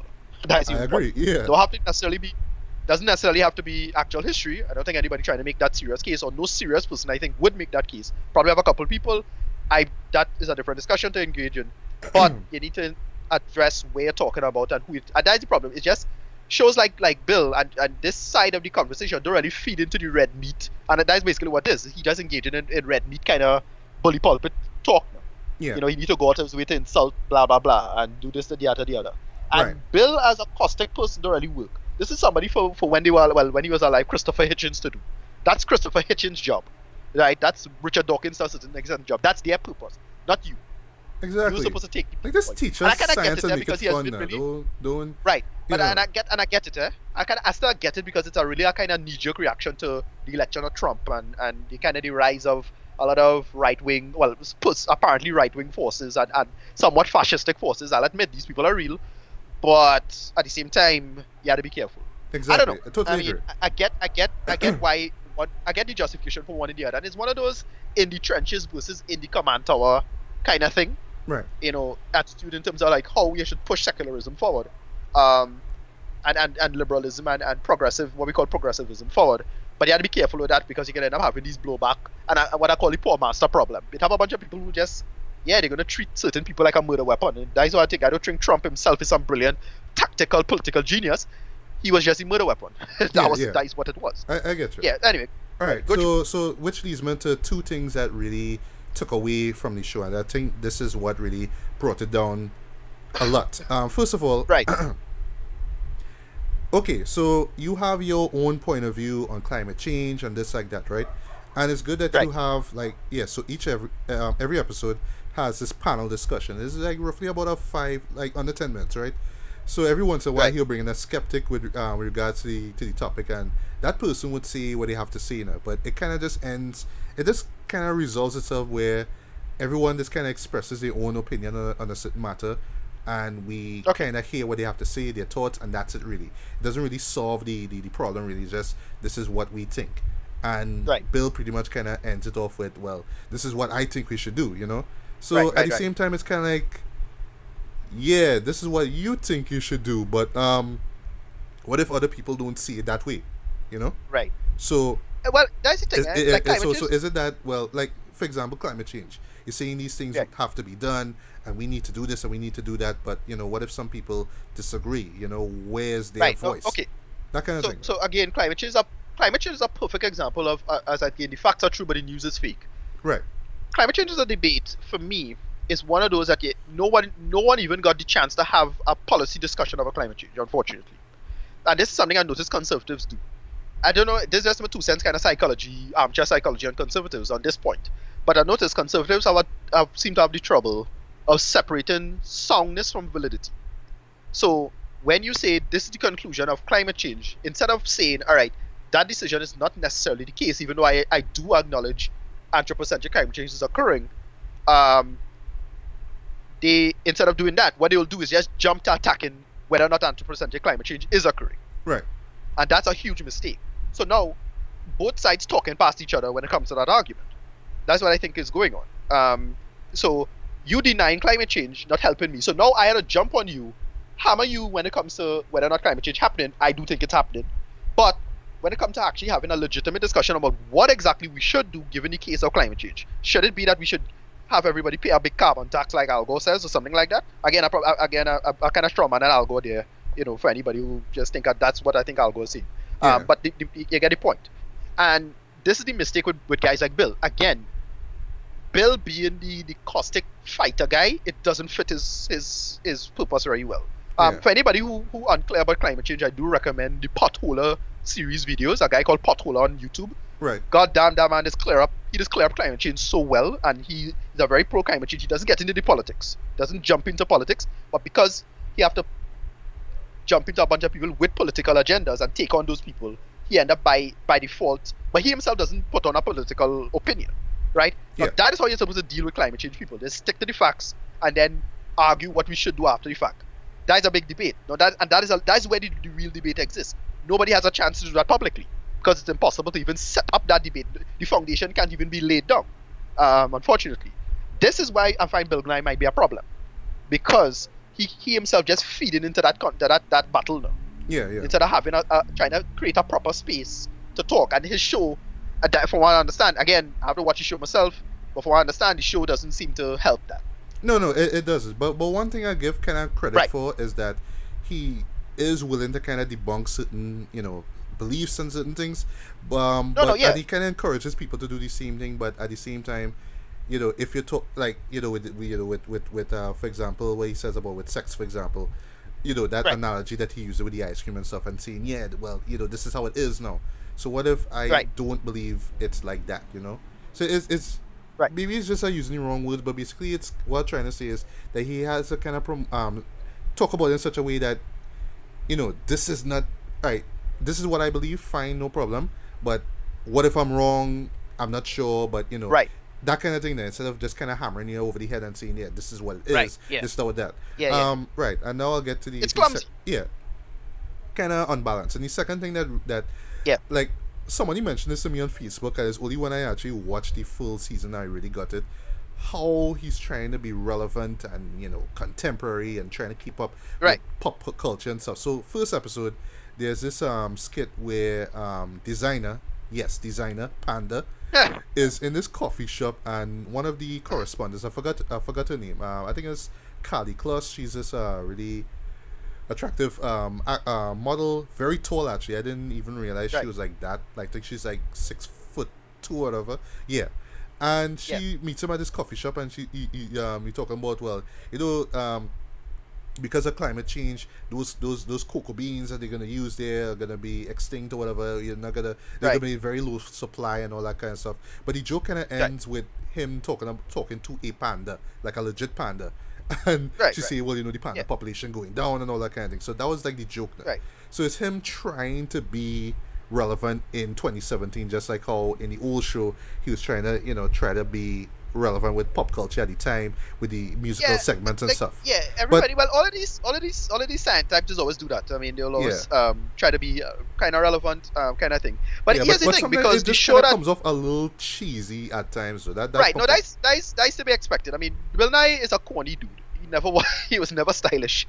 That's kind of the whole shtick, I suppose. And the right. And the tie. But because I was thinking of the show I was thinking of recently. This was when Neil deGrasse Tyson did the remake to Cosmos on Fox, which I thought that was watched, unfortunately though. But I wanted to. That was handling the situation a lot better. But then this was before Trump, and people did. I think liberals did a really bad job of addressing the whole Trump thing, because again, liberals have a poor job of I don't know what the big problem with liberals, again, my own armchair psychology.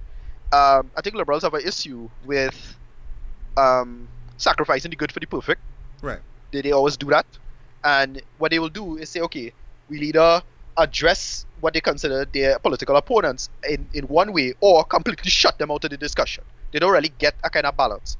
Because when things don't go their way, the attitude is, well, the enemy taken, instead of the enemy taken, we give the enemy an inch and they took a mile. Right. And it's like, no, they didn't take the mile yet, and they just take what they had to take. That's it. Nothing had to go anywhere. That's a mistake now. They can't halfway or see any in between. A lot of people starting to see this as a kind of almost like a cult-like kind of behavior now. It's like this kind of with us or against us kind of mindset now. And it kind of hurting them. It hurting them in politics, even though, well, today at the time of this recording, we had some interesting information coming from France. But that that whole thing of what Bill Nye is putting in place, putting himself in, and falling into these narratives, is troublesome, I think, to say the least. And it'll be interesting to see how this plays out today. I mean, he's still alive, not like he's going anywhere. But you know, in the future, how people see him and how I see him in the future, whatever. Right. But fortunately, though, and I'm gonna say that the show is a total waste. I mean, I know we spent a lot of time talking about the not so good aspects of it. It is still very entertaining. It is still very informative. The on location segments I thought are really great as well, because he has like I think it's like about 4 correspondents who go to different areas of the world and just talking about scientific development with regards to the topic of the episode. I thought those were really great moments. I love the panel moments as well too, because you get to hear other person's point of view on certain matters. I thought that was really cool. Yes, it doesn't really end with, oh well, this is what we should do. It's just really, this is just my point of view. Oh well, I don't believe that, this is my point of view, yada yada. So I'm glad that he kind of gives, you know, just a little space for people to see what they think, and not so much about what he believes. And it is like, you know, if you were to compare to how the old show was, there are certain things that kind of show back up. You know, the scientific experiment. You know, him kind of talking about how certain things work. Him bringing like either his correspondent or a special guest to explain how certain things work. I mean, they're still there. And you know, the theme song, by the way, which is done by hip hop artist / producer Tyler the Creator, is a nice little homage to the old show. It has his Tyler the Creator isms in it, especially with the, you know, the the synthesizer keyboards and stuff. But it still kind of reminds you of the old show, so it works. But really, like I say, what kind of brings it on is just his the certain perspectives that he have on certain issues, and just how he kind of frames it. I think it will really tick a lot of people off, unfortunately. Especially that episode on sex and, you know, gender stuff. I know that one episode that just real piss people off though, but still. But I still say you should give this one a watch. You mightn't, I won't say understand, but you might believe, you might accept everything that he says, but I still say you should just check, like, listen to what he says, and you know, it's up to you to really buy into it or not. I'm not saying that everything he says is not true, but you know, it's his perspective, but it's really up to you to decide, well, okay, yeah, I believe that. And I think this might be one of the biggest issues when it comes to people who grew up on Bill Nye, you know, because the old show is like, everything that he says is legit science. It's what you learn in school. It's like, this is how this works, this is how that works. But now in today's society, because of, you know, politics and whatnot, it's all about whether this thing really makes sense, or if this is true, and you trying to decide for yourself whether it's right or wrong, or if it's correct or incorrect, and you debunking it, or somebody debunking your beliefs and all these kind of things. And there's all these kind of things that might kind of just throw people off. You know, it's like people coming into this like, I want to learn about science, dude. I don't want you to come and tell me, well, you know, sex is is as simple as just, but that's the thing. I mean, that's the problem, is that ice cream. Like, come on. Right. But that's the problem, is that, again, you have to know to balance it and make it work, because you can't, all the big science things in the 20th century, or even just from since Renaissance, I mean, Galileo, right? Yeah. You'll always have this clash in politics. Science is politics. You're not going to get away from that, full stop. All the big things all the big discoveries, all the things that we kind of take for granted today is politics, is political, or it was done by people that something that didn't seem political was done in an environment of extreme conditions of politics, and then done by people who would have been political firebrands if you find out their real lives or something like that. Probably Alan Turing is probably the big example of the 20th century, for example, right? Right. So you can't get away from it. So as I said with Bill, he has to be, somebody has to be a vanguard in that domain. However, you have to be careful of how you do it, and this comes across as really clumsy, and I don't know. Yeah. As I say, it's one of those things that you have to rush. Sometimes fools rush in and they get through, right? Yeah. So that's the whole point. Yeah, I don't know. Right. Yeah. Anyway, give it. Right. Well, for me though, I actually pretty glad that he is on television, for better for worse, doing what he loves, talking about what he loves to talk about. And you know, just the title of the show, Saves the World, it has that kind of that aspect to it, basically about, you know, be aware of these things and we could all save the world. It's just a matter of doing this and that. But he just needs to be careful of how he frames it, because you know, there are different people with different beliefs watching this show. and when you kind of take a piss on people's beliefs, like for example, that episode on sex, and what I said before about the Noah's acting, people will get turned off of it, and they'll just be like, fuck Bill, I grew up with this man, and this is what you talking about, that kind of thing. Like, so he has to be really careful. I don't know if we're gonna get a second season of this. I'd be glad if he does, to be honest. But I just hope that if he does get another season, he kind of just be careful of how he just frames these arguments and stuff, and just remember at the end of the day, it's about telling people, informing people about science, teaching them a thing or two. So for what it's worth, I would give this a light 3.5 out of 5. I would say it's really worth checking out. Okay. I actually binged a majority of the episodes, so and I would say, well, I mean, each episode runs for like about a half hour long, so it's not that long a watch anyway. But like in your case, Ricardo, I think this is what you should check out, just to hear what he has to say and how he frames his statements. And really, for anybody going into it, it's up to you to kind of figure out whether what he's saying is the truth or not. So even he says this in a particular episode about debunking certain beliefs and things. So why not debunk what he's saying? You know what I mean? If he believes it, that's fine. But if you're giving me the right to deny what you're saying, and I have a legit reason why, then cool.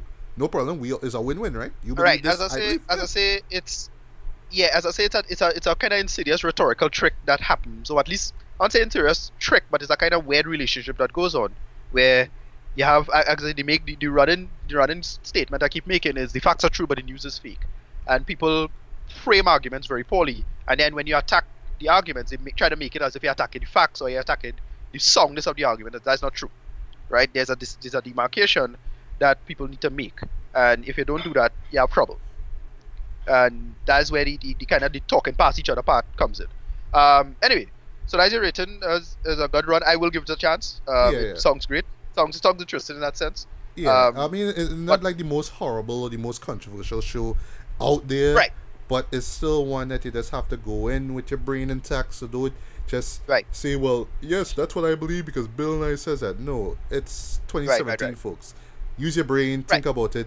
Don't be afraid to deny or to debunk what other people say.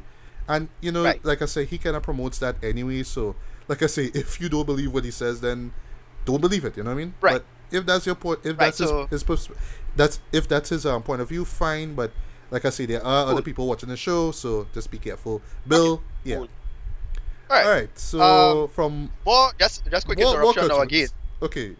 No, wait. Before we go to we have more TV shows to reference because goddamn, it's have so much TV shows coming back. I know. Master of None season 2 started. Yes, which is coming this Friday, I believe. At the time of this recording, I intend to watch it because I loved the first season. I can't wait to see where Aziz goes with this new season here. Yeah.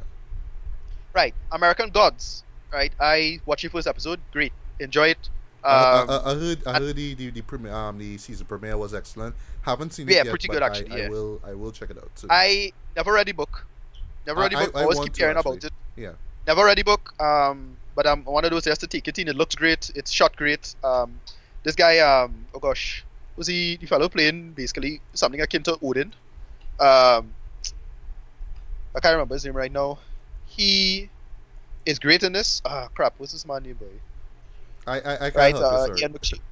Ian McShane. He's in this too. Okay. Yeah, he's in this.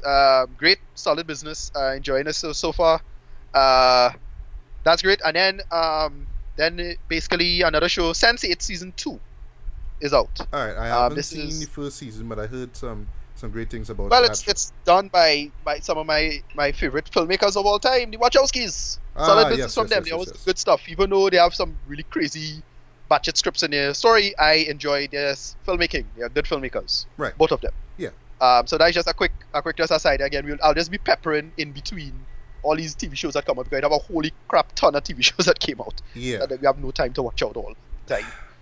All right, so just to close off the TV show stuff, because we do have other things to discuss. Dear White People, the TV series. It premiered. It premiered April 28th of this year. I know the couple of trailers which came out on YouTube promoting this series were, sparked a lot of controversy, a lot of hate, a lot of dislikes and whatnot. I didn't care about none of all of that. I just wanted to know if the show worked, you know. And I actually got around to watching the movie. By the way, I think it's a great, you know, satirical indie film. It reminds me a lot of you know, early Spike Lee. You know, the two major examples being School Days and Do the Right Thing. You know, I was impressed by it from a directing perspective. I was impressed by this. I love the, you know, the shot composition of certain scenes, the musical choices, which by the way they got inspired from Stanley Kubrick of all people. So some of the music that he used in, what were the three movies? A Clockwork Orange, Barry Lyndon, and Eyes Wide Shut. Those were the three movies that most notably he used a lot of classical music. 2001, of course, but there weren't any music from those films actually. Well, sorry, there wasn't any music used in that movie used in the Dear White People movie. The story I thought was well told. I was worried that it was going to venture into dark Do the Right Thing territory where the climax was going to be so shocking and this gut punch and all this kind of stuff, and then it'll just end on a real depressing note. But it kind of ends on this kind of you see how funny that is, that kind of really dry satiric tone. And I was really hoping that it comes over into this TV series here.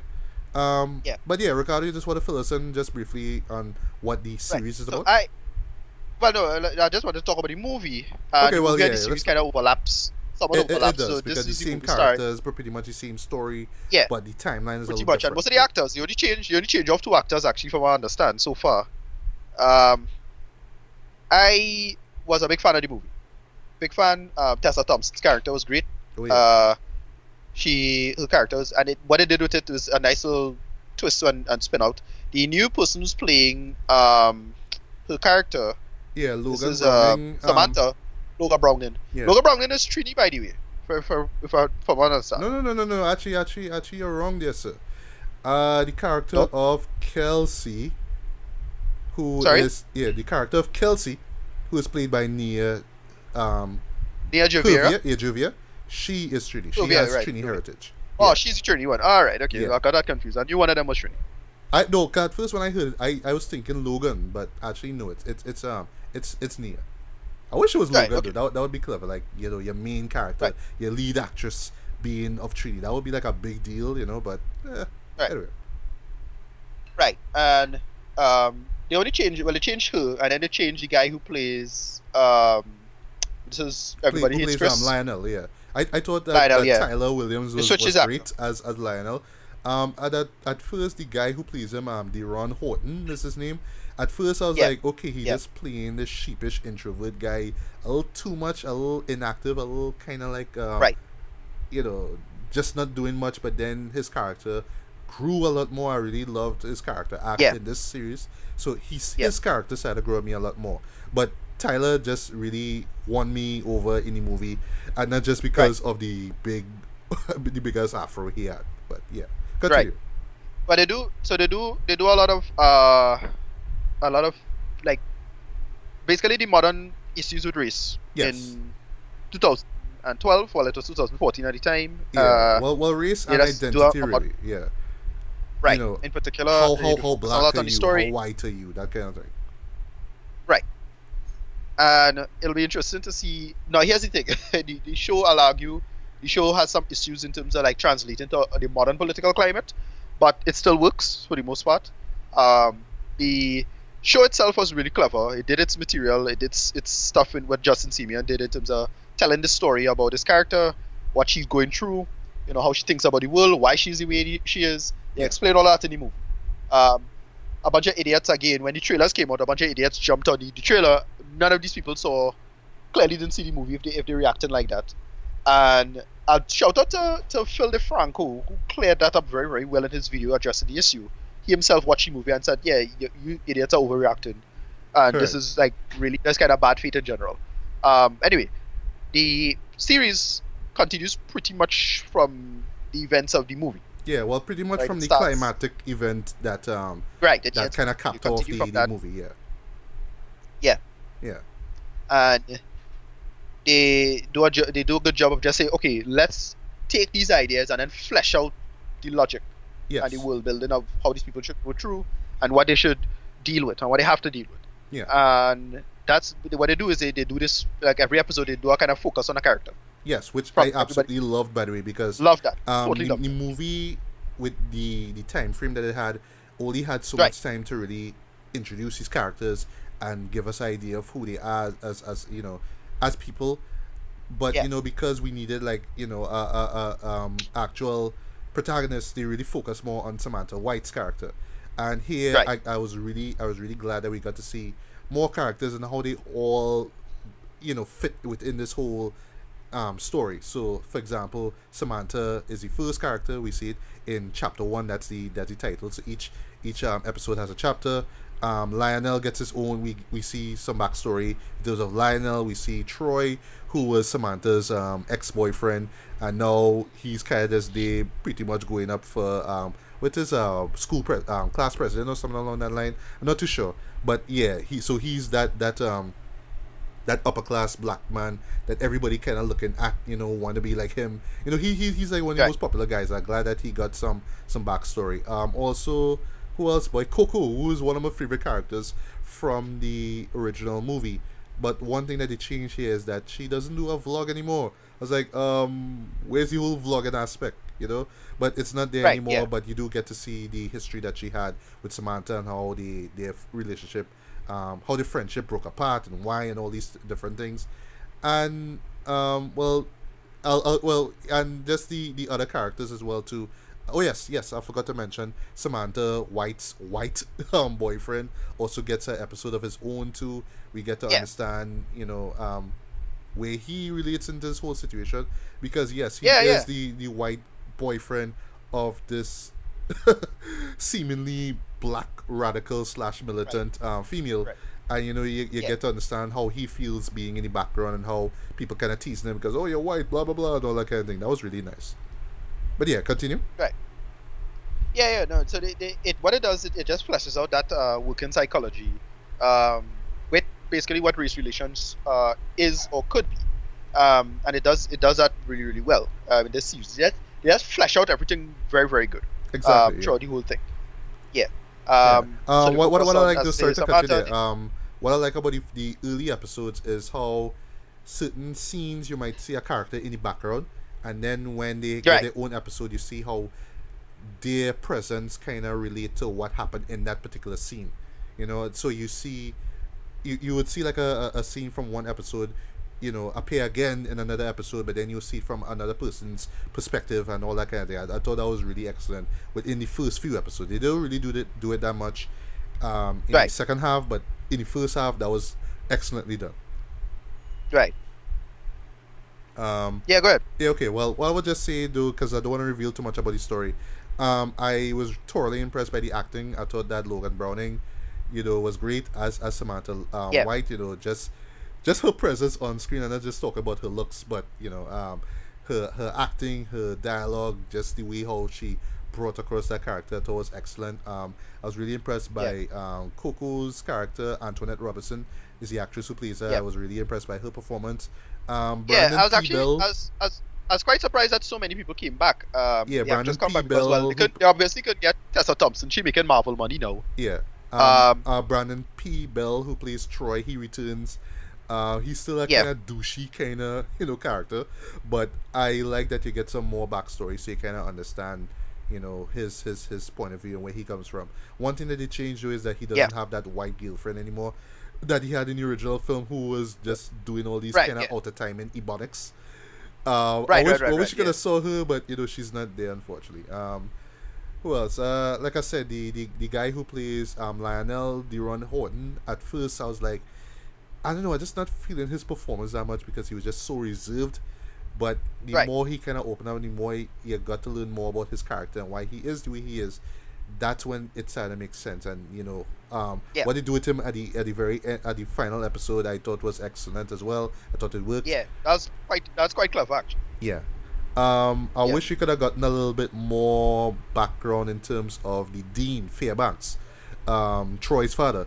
In this case, that's the thing. I knew they had to change the actor, but I was like, I didn't like who they chose to separate them. Yeah, Who they chose to replace. They got Oba Babatunde, who I've seen in other shows as well. But I don't know with this one, like I like some of the lines that they gave. Yeah, but I felt that Dennis Hebert. That was the only casting I really didn't like. Yeah, I thought that he brought that authoritative vibe a lot better than Oba did. And you know the relation that his character had with the I forget is the white guy, the other guy in charge, basically their relationship. I didn't see that in this series here, unfortunately. I wish I could have seen that though, just that relationship between the two of them. We also get some new characters. We get Nia Long actually is in here too. This is like the second TV show I see her in. I was watching her. I was like, wait, I know Nia Long. Okay, awesome. Yeah. She's also in Empire as well too. She's pretty much Cookie, aka Taraji P Henson's rival basically. And I hear like behind the scenes they are actually rivals. I can't really justify that, but that's what I heard. I hear she plays this lesbian teacher who kind of has the hots for Troy. That's all I'll say about that. I wish she could have done more with her character. Yeah. I wish she could have done more with her character there, but she was just kind of like there in the background, just there to add fuel to the fire that's going on in terms of Troy's life. Who else? The guy, the African exchange student, I thought he was hilarious. He had some great moments. I like how he was kind of like, looking at America like, why are you guys always arguing so much? Why don't you accept what you have and all those kind of things? I thought those were really, genuinely great moments. What else? The musical choices I thought were excellent. I heard Tribe Called Quest. I heard We the People, which was a song that I always wish I could hear in a movie because of how militant it sounds. Just those pounding drums, and they play it at the very last episode, and I thought how they worked that in was pretty clever. I heard Run the Jewels, my boys, LP, Killer Mike, last episode. I was like, yes, LP, yes. I heard McGill No Name in the first or second episode. She has this kind of nice kind of R&B sounding rap. They play it actually in the moment, I believe, is where Samantha and her boyfriend. It's either, I think it's one of those moments with her. Either her or Samantha and Reggie, which is the guy who supports Samantha's movement. He's pretty much part of it, but he also kind of, he has feelings for Samantha. And, he's pissed off of the fact that she's dating this white man. And then there's this whole love triangle thing going on, which I thought was really nice. What else? The storytelling I thought was great. But what else though? I really... it's just the fact that I'm glad that Justin had the chance to do this thing as a series now, so he gave these characters more time to breathe and develop. I was actually shocked to see how heavily involved was in this. Because really, at first I really thought, oh well, it's just he's just going to be executive producer or something like that, just a producer kind of distant from the whole thing. No, he's really heavily involved. You see him wrote episodes, directed some episodes. So it's just him again a chance to flesh this out properly, and we really get to see this, and it totally works for the most part. Yeah, and one thing though, I felt like he just took that TV Emmy rating to his advantage, because my God, there are some really raunchy, I don't want to say X-rated, but really hard R moments, but it's about college life though, so you can expect that there will be sex and drugs none of it and stuff. None of it feels tasteless particularly. No, it doesn't. It doesn't feel forced or tacked on at all. Which I give credit to. Right. So that once you do it forced or feels contrived, it's fine. But, I don't really have an issue with that. And we also get some great narration from a boy Giancarlo Esposito. You would know who played Bugging Out from Do the Right Thing. I thought that his really dry, sarcastic narration worked excellently in this show. He kind of opens every episode out kind of talking about a particular character or about the school itself and the kind of crap that they're going through, in terms of race and identity and all that kind of stuff. There was a particular moment that takes place in the middle of the season, which relates to Reggie's character. It kind of caught me off guard, but I thought that was a really powerful moment, and I like how the rest of the season kind of expanded on that. But personally, if I just have like one gripe with the show, is like the same thing that I had with the original movie, is that I don't know. You're expecting with a show that touches on race, and because of like what Spike Lee did in the late '80s with those movies, you're expecting the climax or the conclusion to be this powerful gut punch or something that hits you in the heart, like what School Days did with the wake up sequence. But the thing happens, and it's like, oh well, it happened. It didn't work out the way it did.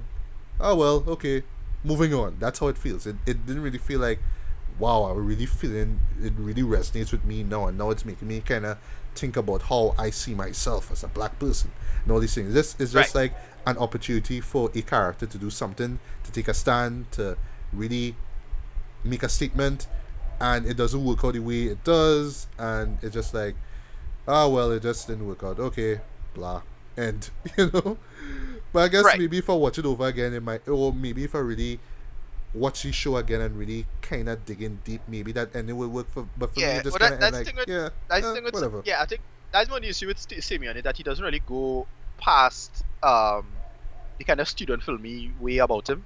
I mean, because he doesn't. Because I wanted to say, the Samantha White character is kind of the proxy for him, and it really. Remember, she had a film class. I don't think she was I don't know. I can't remember what her degree was. If she was a full-time film student. I wasn't sure if she was full-time, but I know she had a couple projects that she was doing. Yeah. In the movie, that is. And so, right, exactly. And so I couldn't really follow exactly how that was in the case of thing. And another problem is that, as I said, it doesn't really translate too well to particular how 2017 politics play out.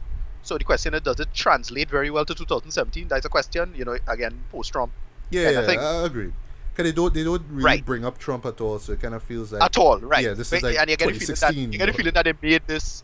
When they made this, it's like, oh, well, it took Hillary Clinton would have win. Yeah, you got that feeling. But once again, just like 30 Reasons Why, it's set in 2017. They do address it. Well, they had to make the jump, but as I said, the projection was much different now. So I get that, but it's this alternate reality kind of thing now. Yeah. Anyway. All right. This was still. Well, I gotta give my rating quick. This was really solid business for me. I give this one like a 8 out of 10, high 8 out of 10, 8.5 maybe. I really enjoyed this. It was funny. It was clever. It had me laughing. It had some great character moments, and it was just really well done, and it paced itself very well. That's just my quick rating. Yeah, I would agree with you on that too. I was impressed by the acting. I was impressed by the storytelling, the dialogue, the narration. Just the majority of it worked for me. It's just that I felt that the conclusion of the whole series should have had more impact, some more punch to it, just like with the movie. But overall, in terms of like movie to TV, adaptation, I thought this one was really solid. So for me, I would give this a decent 4 out of 5 stars. I do recommend that you check it out.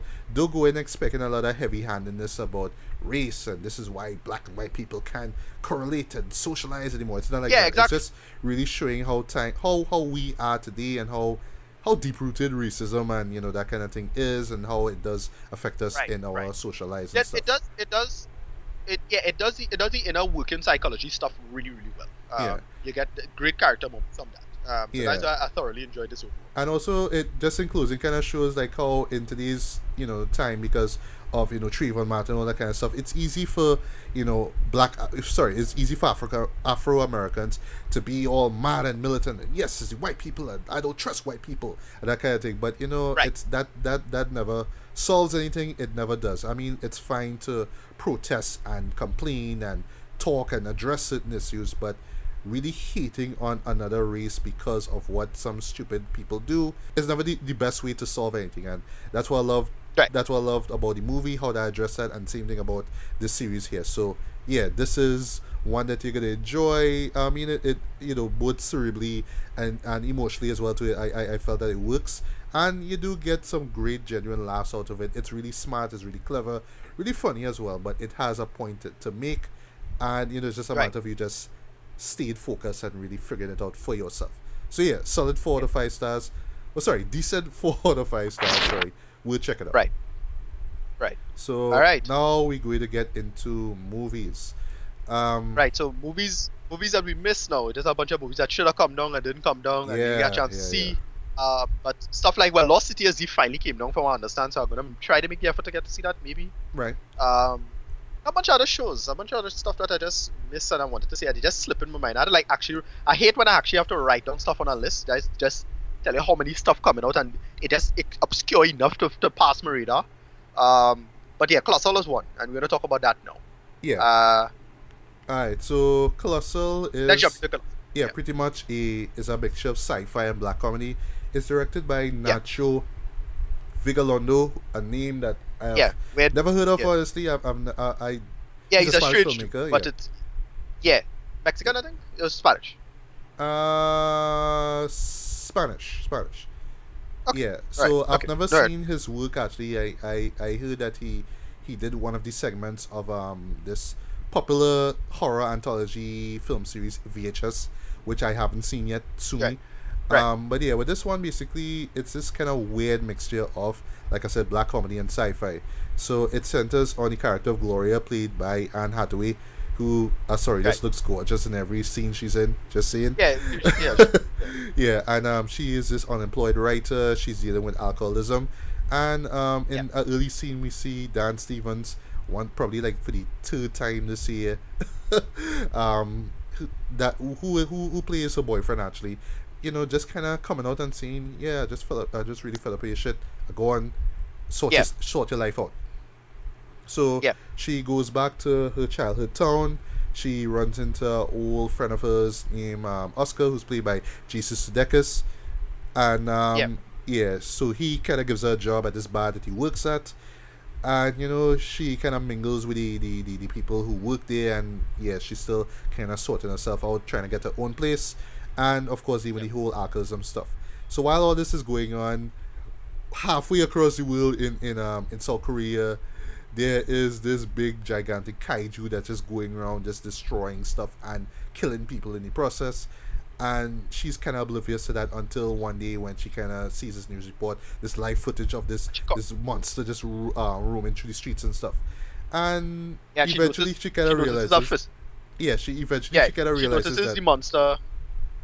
Yeah, no, go ahead. I was saying she notices the monster has a physical tick that is similar to hers. Yes. And then she started corroborating certain information. Yeah. It's like, what's going on? So long story short, she realizes that she somehow is controlling this creature. I'm not gonna say how. It's this kind of weird phenomenon that the movie kind of it shows it, but it doesn't really stop everything to say, well, this is how it happens. It just kind of shows, well, this is the circumstance that led to this thing happening.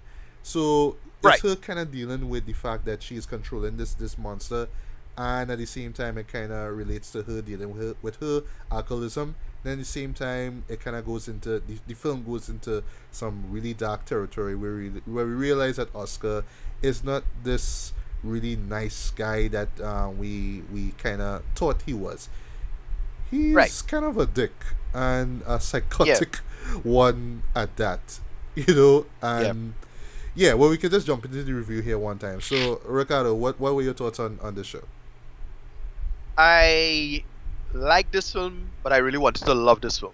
The last act was a little underwhelming for me, but just the setup and the whole premise so crazy and so bizarre.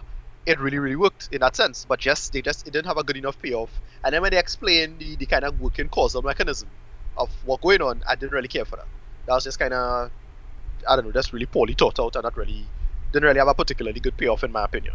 But the thing is, from a character standpoint, it's solid business. The idea, I think really what the subtext is just people who, the idea of success and jealousy and friendship, and especially with Jason Sudeikis and Anne Hathaway's characters, just that idea of what it is you would do in terms of power.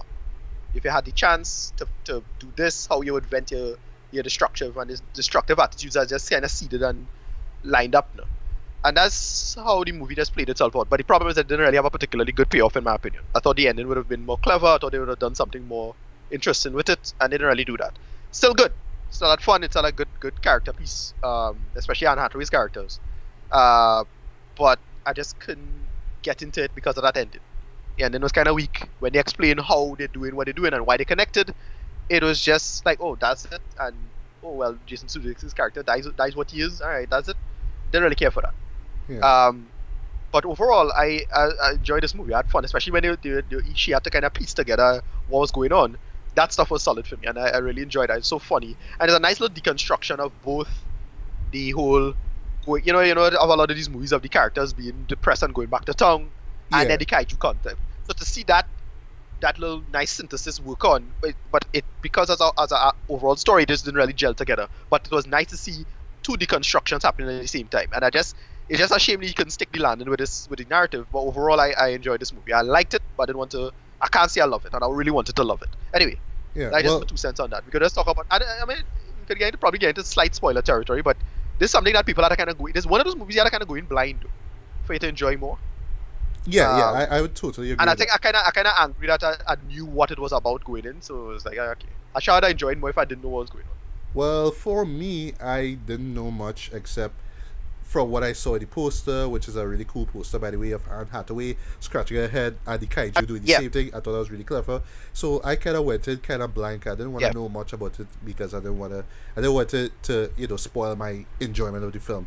But for me, I really was expecting this thing either to be a lot smarter than it was or a lot funnier than it was because of just this weird premise there. And the way how it kind of balances the two works at times, but I felt that oftentimes it kind of loses focus. Like sometimes, it would be like this really dark kind of, look at, this person having to deal with someone's success and how that affects somebody. And then at the same time, you try to relate that to, this person discovering something very amazing, very cool, and, all the hilarious hijinks that come out of that. And I felt that at times the film itself kind of loses balance because of that. But really what saves it is just the solid acting from both Anne Hathaway, who, yes, I say she is gorgeous on screen. Every time she's on screen, I was like, damn, she's gorgeous, yo. But, she really proves once again why she is one of the best actresses out there. But Jesus Sudeikis, though, I was surprised by his role. He was a big standout for this for me. Yeah, like I'm not the biggest fan of him. I know him in terms of comedy, but I've never seen him do a dramatic performance. And this, the way how his character just kind of switches from being all kind and lighthearted to just being dark and psychotic was really threw me off guard. I did not see this coming at all. I thought it was just about Gloria dealing with her thing with the monster, but I didn't expect that. He would have this big part to play in this thing too. The way how they do it though, like at first when his character switches, really caught me off guard, and I was really engaged to see how it would play out. And then they try to explain kind of briefly why they are part of the situation, and to me this kind of flew past me. I was just like, I don't really quite get. And yes, I get the fact that the movie is playing off of its own absurdity. It's not like stopping and trying to explain to the audience, this is why Gloria could be able to control the creature, and trying to logically explain things. I kind of like the fact that they kept it open, but at the same time, there are moments where they kind of try to explain, and like I was kind of wishing for explanation some parts and no explanation in other parts. That's what I'm trying to say. With such outlandish, that's the mistake I think that the narrative they made of the narrative is that with such outlandish premise, when you have outlandish premises like this, especially in fantasy and science fiction, you either have to explain it properly or don't explain it at all. Because when you give a kind of half explanation, you end up coming across kind of dumb. Because the audience has to imply certain things as like, no, that don't really make any sense. A perfect person who knows how to dodge his explanations in narrative is Chris Nolan. You ever notice, like in Inception, for example, they never explain how that machine works. No. Right? What they do is they explain that serious people acknowledge the machine works. So they say things like the military uses it, and this person is doing their PhD, and they know how to use it, and they're trained in a university. So he does a good job of giving the trappings of something serious around something that can't really be explained very well. Right. If you think about it. Okay, that makes sense. I don't think you'll ever. Yeah. Right, and that was the mistake I think they made with this. They should have either just kept it completely mysterious and then give the trappings of that. So they should say, well, scientists trying to do this and da-da-da trying to do that and quantum mechanics blah blah blah, or some crap you could have come up with.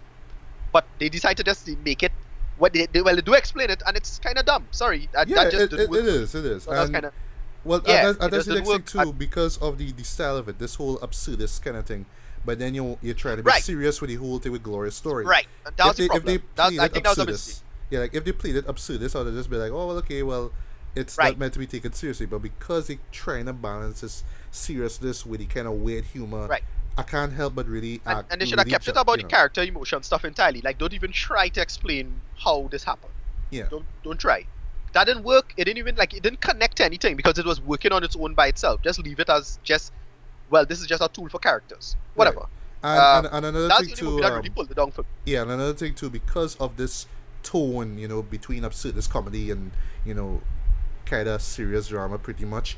I felt that it affected the piece of the show because there were numerous moments in it where I was like, "Come on, just pick up the pace." There. Like the scenes at the bar with them talking and Gloria trying to start this relationship with one of the workers and they don't really do anything with that.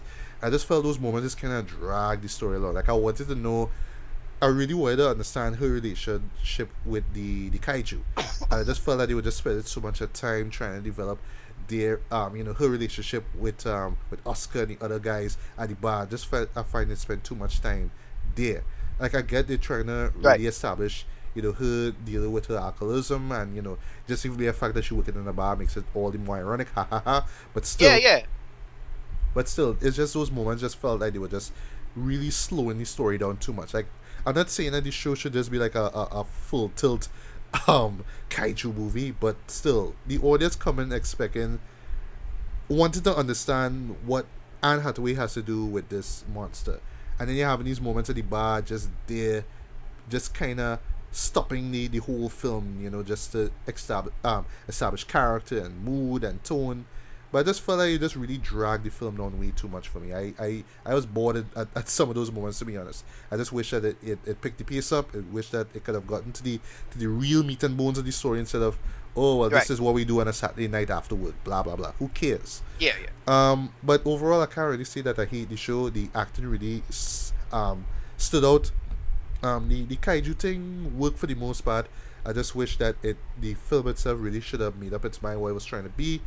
And then I would have cared a lot more for the kaiju thing. To me, the kaiju thing was just like an afterthought. Like, hey, how could we make this thing even more interesting? Wait, hey, I know.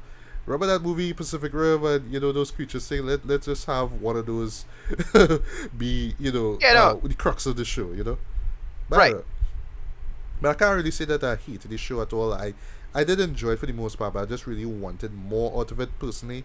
Not just off of the comedy and the story, but just the emotion. Like, I wish I could have felt a little bit more emotionally invested in Gloria. Like, I got her character's arc and stuff. And I agree with you, the end was kind of a letdown. It was just like, what, I was supposed to be cheering at this point in time, or just be like laughing? I don't know, it just kind of ends and you're like, okay, that's the best way y'all could have ended by. That was not good. Yeah. But Ritan, what would you give it? I give this one a movie tongue. It's solid. I thought it had a lot of strong character pieces and moments, but the plot itself just not bad. It's not a horrible ending because I thought it was kind of clever what they did with the ending, but they just made it was a few missteps coming down to the end here. As I said, it was a good set, but it didn't stick the landing. Agreed. That was kind of the quick metaphor I used. I enjoyed this movie. I liked it. Yeah. It had a lot of great character moments, but ultimately it just didn't stick the landing, and it really pulled it down at the end. It really was building up to something, and then after the third act was like, okay, they didn't really do a good job with that. No. Overall, still give it a decent score. Movie talk. Well, for me, I do see this show showing up on a lot of top 10 lists, at the end of the year because of how strange and how original it is. Kind of like, I kind of put this. I won't go as far as saying it, but it has a kind of Swiss Army Man vibe to everything in a sense. Yeah, but got that from it. But we could argue that a Swiss Army Man, for better or for worse, had more emotion, had more emotional weight. Right, that's the difference. Yeah, this one because because the subject matter was so basic about belonging and feeling loneliness and having to deal with it. That's something universal. Here's about this person deal with alcoholism, and then you say that you want to care, but you say it's kind of like, well, you kind of look for that. It's your fault, that kind of thing. You just need to get your shit together, that kind of thing. So, it's trying to relate to that person was kind of hard, and maybe that's why I didn't really that's why I didn't really find myself invested too much in it. But still, the acting sold it from Anne Hathaway once again. Just that great presence on screen. So made it watchable for me. So for me, I would give this a decent 3 out of 5 It was for me. I don't see myself watching this again. But if you're looking for something a little different, a little unique, and you don't mind watching, Anne Hathaway and her gorgeousness on screen, give it a look. You might like it. Yeah. And to close things off, finally, at long last, Guardians of the Galaxy Volume 2. Ah, boy. So I'll just kind of start things off. So, 2014 for me was the year for Marvel, boy. They had 2 solid movies under their belt. First being Captain America: The Winter Soldier, which still remains my favorite movie of 2014. This one came and just blew me away, literally. I just for me still, a lot of people, I've seen a lot of people rating it differently, but for me is amongst the best of the MCU personally. It is. And it remains, and we'll get to this in a bit, it remains to me the best sequel of any of all the MCU movies thus far. Better than Thor, better than Iron Man, and we'll get to Guardians of the Galaxy Volume 2 in a bit. And yes, in the same year we also got Guardians of the Galaxy, which was a film that I was excited for. A lot of people went into this not knowing a single thing about who these characters are. They just knew the actors on board. They knew Chris Pratt, of course. They knew Zoe Saldana. They knew Dave Bautista, They knew all these people. They knew Bradley Cooper. They knew Vin Diesel. And, we came out just surprised and blown away. This was like, the Star Wars of the 2010s. A lot of people call it that. And yes, this was in terms of like box office numbers, this was the most successful movie of the year. And rightfully so. And I watched it again, probably like about the 5th time, prior to watching Volume 2, and it still holds up to me. Right now, it is one of my favorite Marvel MCU movies, like, ever. It really holds up. I really do love it. The first one. Yeah. So, of course, going into Volume 2, you're excited. You can't wait to see what they do next. But then again, you have to think about, MCU's track records when it comes to sequels. Case in point, Iron Man 2 and, Thor, The Dark World. So, it is easy to go into this thing with a bit of skepticism. Like, will this thing really live up to the hype? Or will it not? I don't know. So, Ricardo, you just want to fill us in on what the premise is without spoiling too much? Yes. So, this premise follows up from a little introduction of a character known as Peter Quill. They kind of follow up on what's going on with him from the first film. In the first film, they mention that he's a kind of a special boy.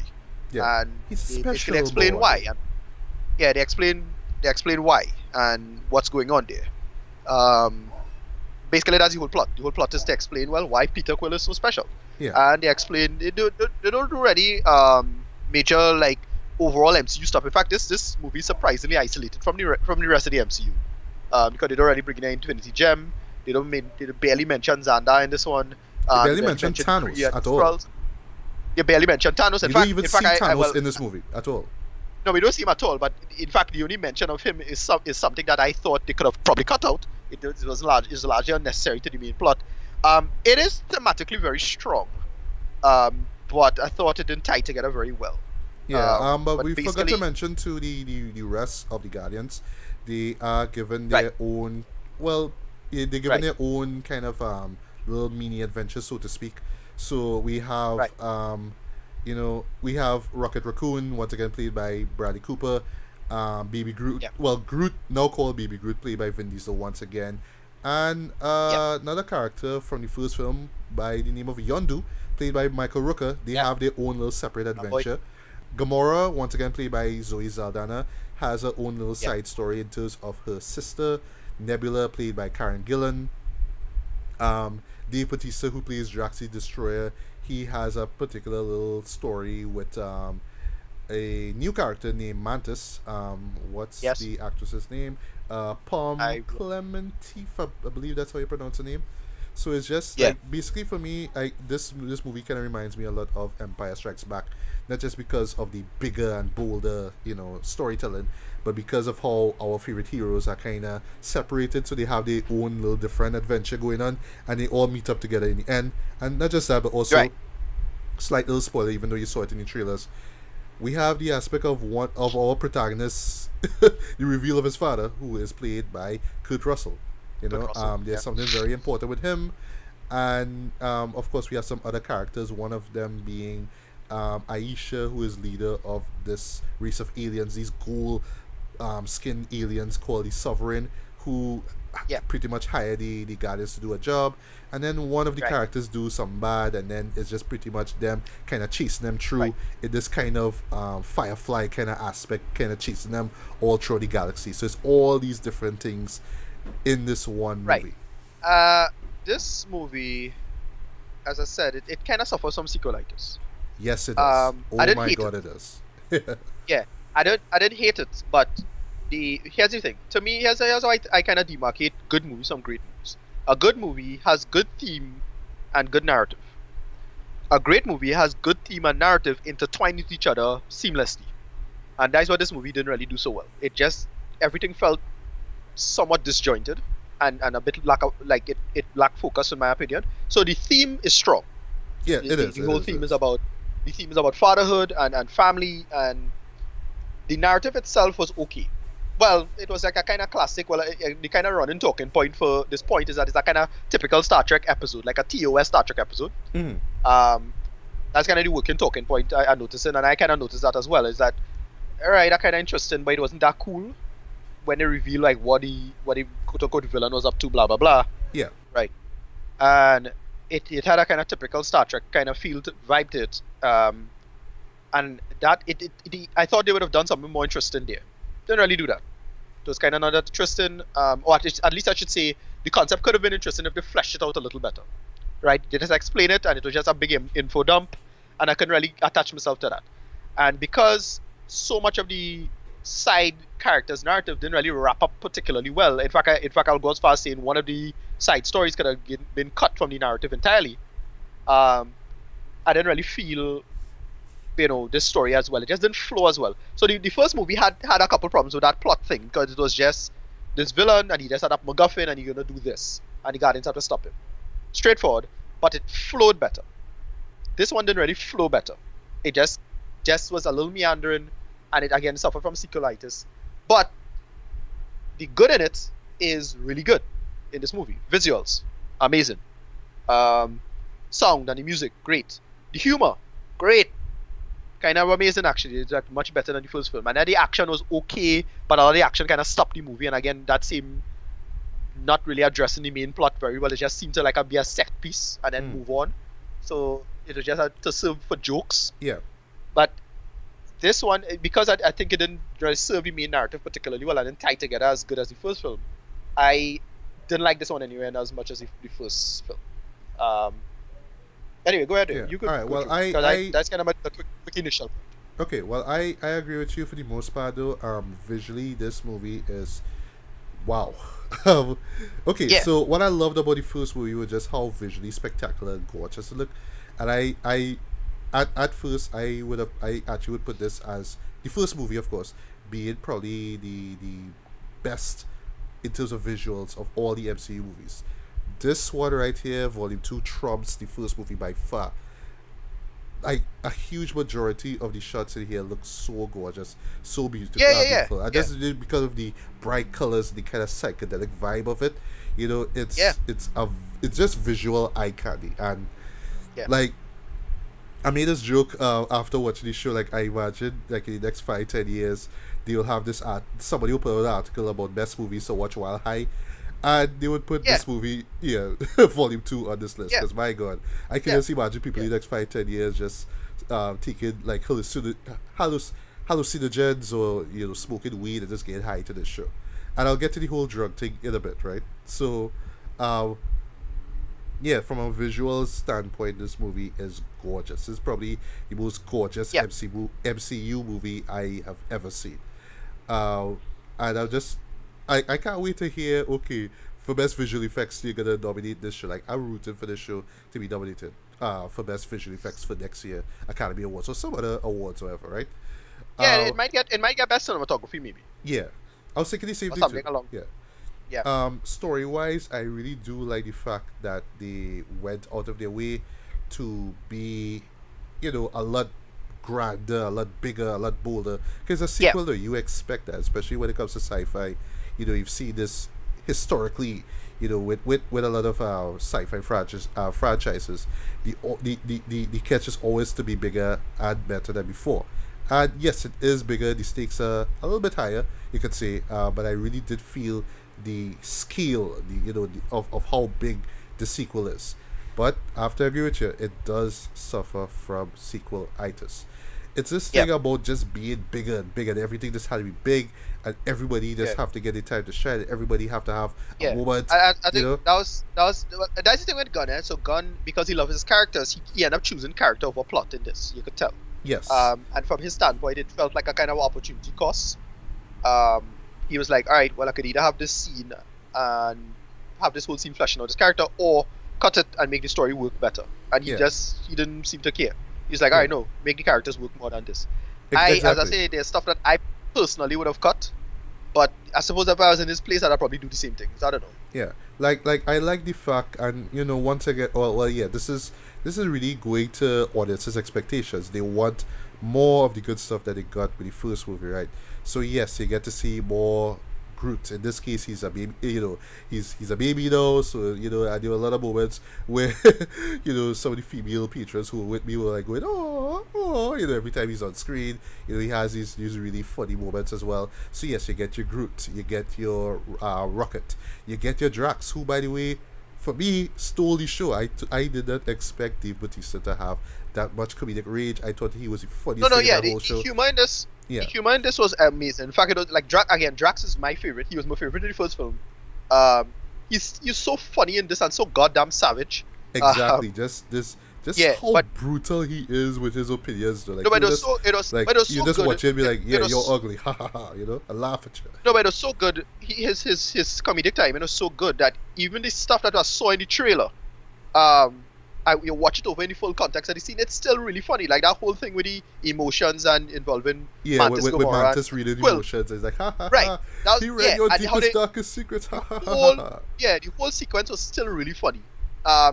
They just did such a good job with that. So the humor was on point. Yeah, It it was was, it perfect. was, it And was. no, it wasn't that a lot. Some of it felt a little ham-fisted and kind of corny, but it still had that kind of trauma, kind of humor to everything. And that's James Gunn, so it's like that's part of his signature anyway. So I didn't really feel that. Exactly.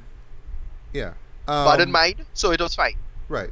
And I also like the fact that you get to see more moments with with your favorite characters. So we got to see more of Rocket having to learn to be a team player and having to work with people and all that kind of stuff. I'm glad they get those moments. I really love what they did in terms with Yondu's characters because for me, like with Michael Rooker, he's the actor who for me tends to play a-holes. So like case in point, Right. not Gladiator, sorry, Cliffhanger. That was the first time I ever saw him act in a movie, and I was like, yeah, he's a real asshole though, but still. And Right. yes, there is another actor from that movie. I'm not gonna say who also appears in this. And just seeing both of them together, it's like, yeah, Cliffhanger once again. I saw that. Right. Um, Yeah. but I like that they give him some character depth, and you really realize that he's not that bad or terrible of a person. At least he's Yeah. trying to be good.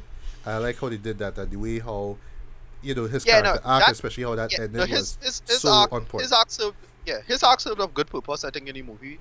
It tied in very very well for the most part. It did, I yeah, would have done a couple of difference with wherever the action itself, but it worked. It totally yeah, worked, and I totally got what he was trying to do there. But then right, it had another character that just didn't need to be in this movie entirely. I had probably cut her, kind of spoiling it already. yeah, But you could probably guess who I'm talking about without her, right? yeah.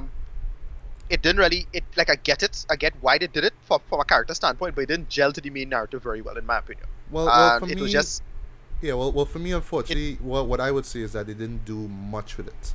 Yeah. So case in point, the relationship, sorry, between Gamora and Star Evan, Lord. Well, yeah, Peter Quill, right? which was one highlight out of many from the first film. I wish that they didn't really do much of it. It just kind of came as an afterthought, like nearing the end of the second act. It's like, oh yeah, they Star Lord does like Gamora, and there's one scene where he's dancing to this really excellent love song from like the 60s or whatever. I was like, oh yeah, it reminds me of that moment from the first film when they were dancing together. But it's like they didn't really spend that much time on the two of them, just more on Star Lord and his father, and then all these different duos basically. So it's all about these duos dealing with particular issues. And then at times I felt that the film kind of focuses more on one than the other. So like there's this huge chunk of time devoted to Rocket and Groot and Yondu trying to break out of a prison, and then at a point in time you forget, oh well, this story is about Star-Lord and his father, and then you forget, and then they try to do this thing with and Gamora, sorry, oops, and Nebula, and sometimes they kind of touch on it and then they forget about it. Like, oh yeah, Nebula's in this movie as well too. And then when she's there, they try to give her a little moment, for her to really make it, feel sorry for her. And like, while I get where she was coming from in terms of the dialogue, I felt that the performance was a little hammy, a little over the top. It was just her kind of scowling and being angry, like, right. Like that. But that's how her character was. But I felt like at that moment where she had to be dramatic, it's kind of like, yeah, just tone it down a little bit. And not saying that Karen Gillan is a terrible actress. I actually love her as an actress, from early days at Doctor Who and stuff. But I just felt with the character of Nebula, she kind of went a little overboard. She just needed to tone it down a bit. Right. And yeah, we do as get all these character moments and stuff, but still, it was just so much going on into a story to the point that you almost kind of forget, hey, it's about Star-Lord. Is it about Star-Lord or is it about Rocket? Is it about Yondu? Is it about everybody? It's kind of hard to kind of stay focused. It's just all over the place. And once again, sequelitis. Everybody have to have their time in the sun, and yeah. But you just wish that the movie itself could stay focused on like a few characters for us to really stay engaged, and ultimately it just really felt like it was just all these things going on, and then it's all the excuse. Well, the only saving grace is that you have all this gorgeous psychedelic visuals to the point that I can imagine somebody going into this thing not understanding a lick of what going on. Just say, I try to care, but I don't really care. Fuck it, let's just get high and just watch psychedelic visuals, just watch all this eye candy. Wow, you know what I mean? I don't really care about what's going on. They had some excellent sequences, and just like there are a ton of these shots in the movie, like all of these, like basically it's like, oh, this had to be my computer background now, John. Yeah, there were a lot of wallpaper shots. I call them wallpaper shots, tons, and tons of them. But fortunately, what saves the movie is the characters and the actors playing the characters. If it wasn't for them, I would have just been watching this show. I'd just be like, I don't understand a single thing what's going on. I don't understand Kurt Russell's get up. I don't understand what he's talking about here. Yes, he does a lot of exposition, here or there, but still it's like, I just don't get. Just throwing all these crazy visuals and a lot of humor, and I'll just laugh at this and just get high. But fortunately, because of the characters and the actors play them, and to a lesser extent the story itself, because yes, you could complain about how the story isn't focused, but still it's trying to say something. I have to give credit to James Gunn and the writers of this film for really still attempted to stay true to its theme of family and friendship and all that kind of stuff. At least it stayed true to that. It's just like, because of the characters is going here, there, everywhere, it just tends to just go all over the place, but still it has this foundation, and I'm glad that it still holds up throughout the entire movie. So, it's not like, well, it kind of loses track. Well, okay, story-wise it loses track, but the theme is still there, and it still kind of keeps everything grounded. So I have to give credit, for the movie for that. What else is there? The humor is still on point. There are a lot of moments where you will be laughing. The action sequences are still on point. There are some moments where it kind of treads on Saturday morning cartoon territory, but then that's service film though. I wouldn't really call that a huge negative though, because it is James Gunn. It is Guardians of the Galaxy. It is about being wild and crazy and over the top. You know what I mean? So why not just have fun while doing so? So I can't say, well, it's too much of a Saturday morning cartoon with all these visuals and all these sight gags, all that kind of stuff. You kind of expect that, you know what I mean? There are moments where it kind of goes a little too far. There are a few moments where the jokes kind of run for too long, like this one scene where one scene that went where Star-Lord was supposed to get some tape. So it's like Rocket asking for tape, and I felt that one just went on for far too long. Like, yeah, we get the point. Come on, move on. You know what I mean? But still, they could have cut that. Yeah, but still, I can't say that I hated the show. I mean, I actually enjoyed it a lot. but I just wish that I enjoyed it a lot more. It really was a little bit of a letdown. I would safely say Right. that the first one was way better, just because of how focused it was in its story. It introduces characters and of course making us care about what's going on. But here, we do care about the characters, and really because we've seen them before, we love them. But I just felt that the Right. story really could have done them way more service instead of just adding all these different things and just making everything seem kind of convoluted. And like I say, I know some Right. people might go in and come out of it kind of enjoy the film, but still kind of like, yeah, but I kind of don't really get what the story was about. It wasn't really like basic or straightforward. It's just a bunch of different things going on, making it all Right. convoluted. But fortunately, it kind of wraps up. So it kind of wraps up in the end. But still, I wish that it wasn't all that convoluted and all over the place. Once again, Right. sequelitis. Yeah. For me, this was one of those that I look. I had a ton of fun in this movie, so I can't say I didn't have any fun. It was really funny. Again, I enjoyed the visuals. The action could have a little left to be desired. I thought the action was some of the action sequences were great and clever, especially some of the Yondu stuff and the arrow. I mean, you could never get fed up with that arrow. Of course, there's this But whole sequence dedicated to that, boy, which right, was yeah, excellent. A little yeah. too long But and too the over the other top, but still great. some of the other action sequences just didn't gel. Didn't Yeah, I didn't enjoy it anywhere near as much as again. The first film had some really clever action for me. I really enjoyed the set pieces in that. This one didn't really have that.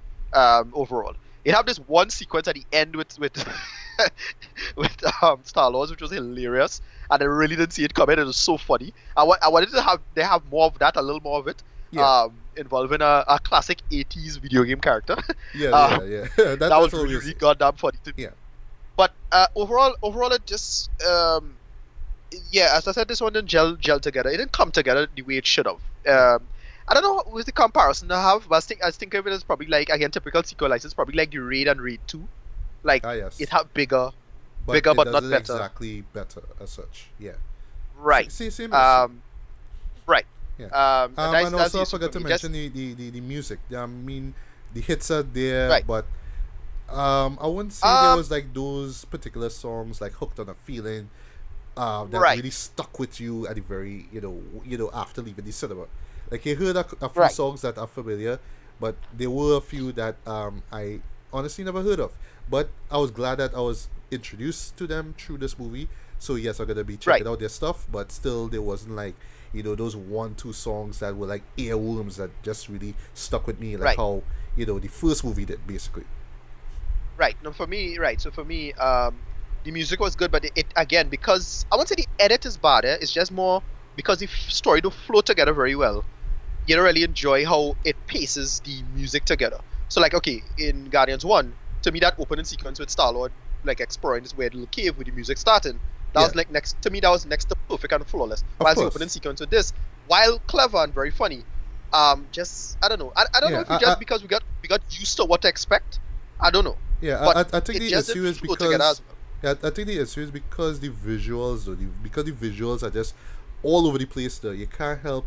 It's like your focus Right, is like it's hard to focus on the music when you have just right, all these eye candy shots just hitting you right, one shot after the other. It's kind of hard. right, But yeah, right. Yeah, and um, that's much. Anyway, I'm gonna give my rating quick. yeah, yeah. Please do, please do. I was just about to ask you that. Yeah. Boy, this a hard one, but it barely squeaks an IMAX. So it's a low IMAX. All right, Only fair, because of the visual. fair enough. Very low IMAX, very low IMAX.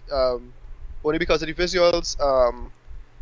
It's because it's funny, but that script just didn't come together the way it should. And again, he sacrificed script and plot for characters, and I kind of get why he did that.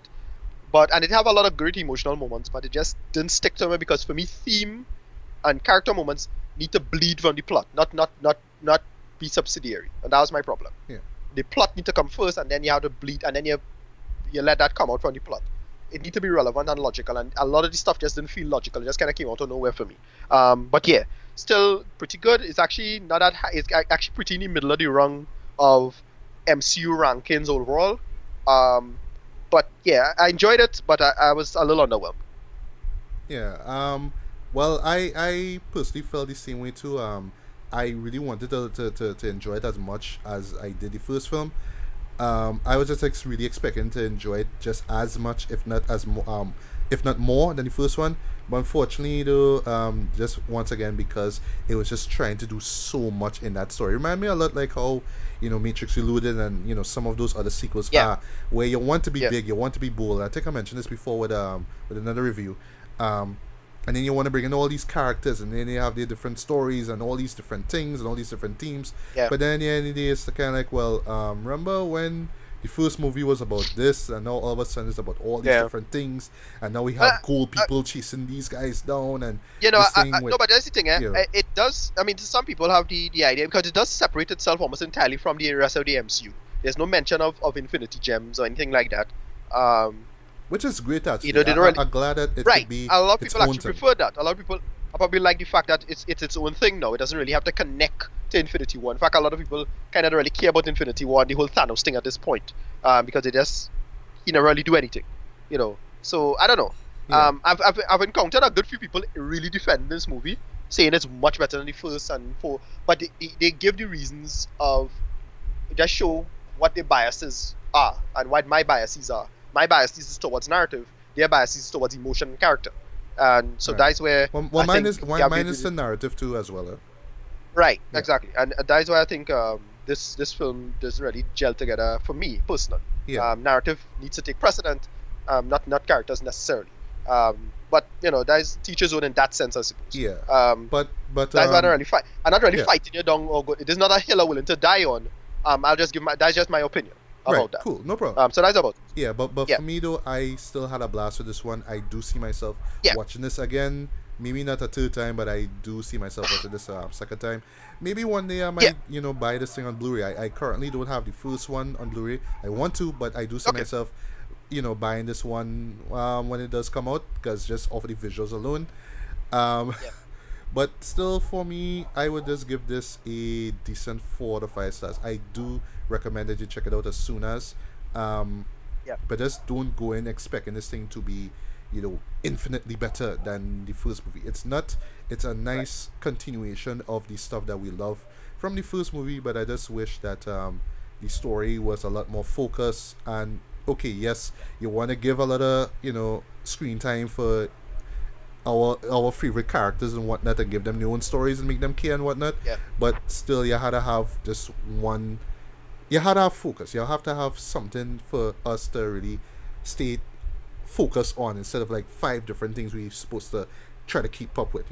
Unfortunately, I felt that the film kind of bogged down because of that.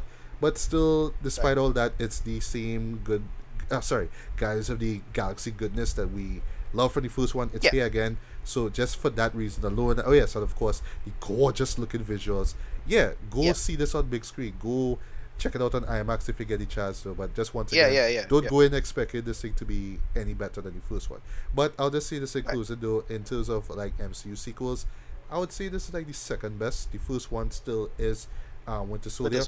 But I would put this as a number 2, and I would actually put Thor: The Dark World as third, because I actually enjoyed way more than I know you did. I actually enjoyed more than expected. So for me, Iron Man the worst 2 definitely is the last 4th one. The last, right? Yeah. Iron Man 3 is a movie that, well, in many ways, Iron Man 3 is a movie I look at in the same with this one, where the core story and narrative stuff you didn't really care for, but because all these set pieces and humor was so great, you didn't care. Like, I remember really enjoying Iron Man 3, even though I'm one of those that don't really give a shit about the Mandarin.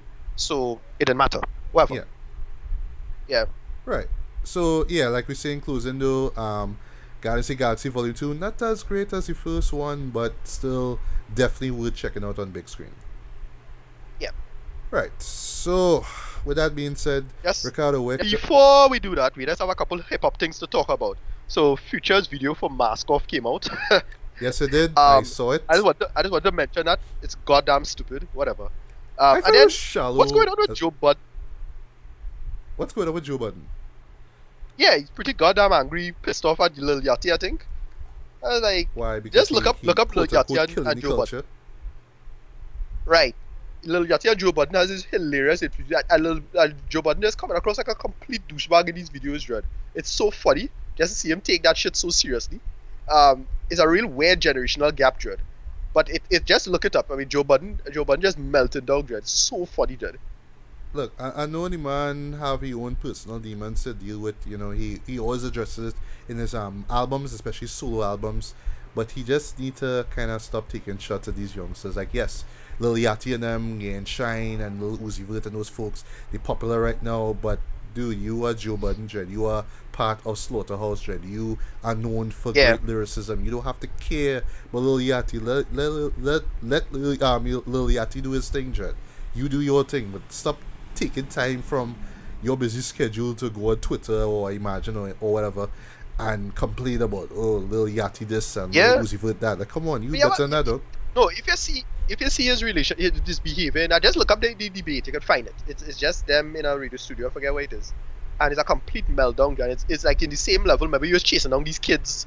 Was like come to his house and all kind of thing. Yes. That level of anger, Dread. You might have like zero tolerance for the youngest, this current generation of rappers and hip hop fans, Dread. Yeah. Man having a complete meltdown right now. Whatever. Yeah. Alright, so Ricardo, where can we find you online, dude? You can find me just type in my name on Facebook, RICARDMEDINA. On Facebook, just type in that, and then you can find me Ampersat, RMEDDY, that is at Armedy, at RMEDDY on Twitter. Then that's it. Alright, well, you could also find me on Twitter. Just look for Legally Black MJB. MJB are in capital letters. You could also find me on Facebook. Just type my name, Matthew Bailey, and you could also look for Legally Black Official Fanbase, the Facebook page where you see the link to this podcast here, as well as the others that I've done before, as well as the written ones that I've done, over the years. And just inclusive, before I forget, just a little bit of news here. I have finally joined the vid.me community. So yes, finally, congratulations to me. Hallelujah. Yes.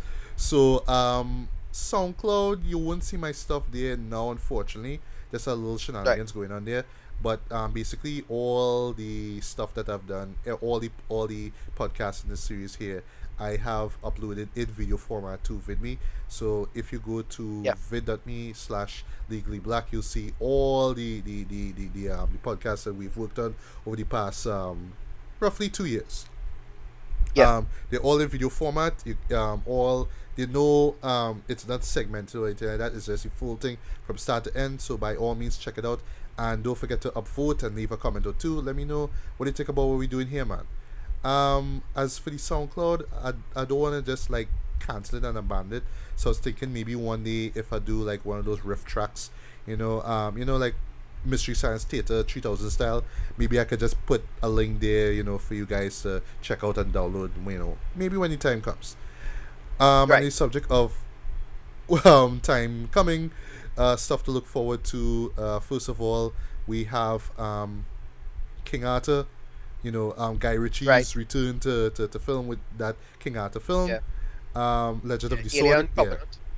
Alien Covenant. And just one thing that I want to do, just let you know this one time too, Ricardo. I want to do a recap of the prior movies, man. Just like what we did with the Fast and Furious. Awesome. I want to recap all the Alien movies, including of course. AVPs, the 2 AVP movies, and that one movie that you don't like, Prometheus. Yes. Well, out of the other Alien movies, that is not the only movie I don't like, but yeah. I know. Prometheus was a disappointment. Yeah, but I intend to recap all those movies before I even jump into Alien until sorry. And then a movie I wanted to see, as I was hyped for, is Lost City of Z. I'm gonna make an effort to go see that. Right. Well, I'm not sure if I doubt I'll have the time to really check it out, but if you do, you can check it out. I'll make the effort. Yeah, so you could talk about that in the next podcast here. Also, in regards to TV, I will be checking out Master of None season 2. Like I said, I loved the first season, so I can't wait to see what they do here with this one. And also just a couple other things. Star Wars 40th anniversary, May 21st.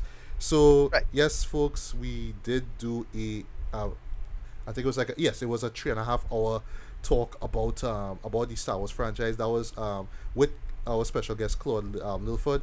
That was around the time when Force Awakens came out, so we did a spoiler free and spoiler heavy review of that. But what I would like to do is just kind of acknowledge the significance of that movie in terms of just not just pop culture, but just in our culture, in history basically, and in film and all that, just to pay tribute to that. And slight little spoiler, we probably will be doing that within the same episode where we're going to be talking about Alien.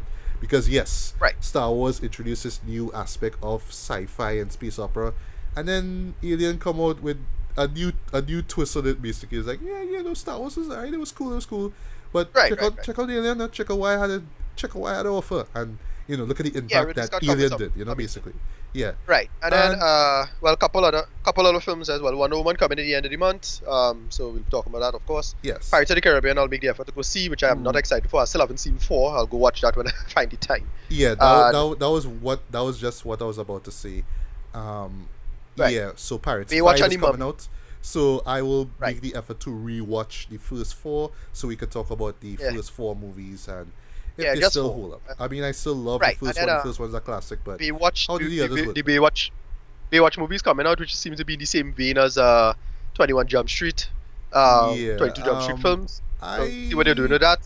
I can't guarantee for sure I'll check it out, but because my boy Dwayne Johnson is in it, because he could just be in anything and make it work, I'll probably give it a look. Give it a chance. And then The Mummy. The Mummy's an interesting little experiment that Universal seem to be doing. We don't know what they're going to do with that. They're trying to do this monsters. I don't know. Yeah, they're going to do these monsters things. I don't know what they're going to do with that, but whatever. So that's it. So that's pretty much about it, guys. So thanks for listening first of all, and once again, good morning, good afternoon, good evening, good night, whenever this is. This was Bachi Bailey and Ricardo Medina, and we are signing out from another episode of Beers, Beats and Bailey. So take care, guys. Until the next one, peace. Take care. Later.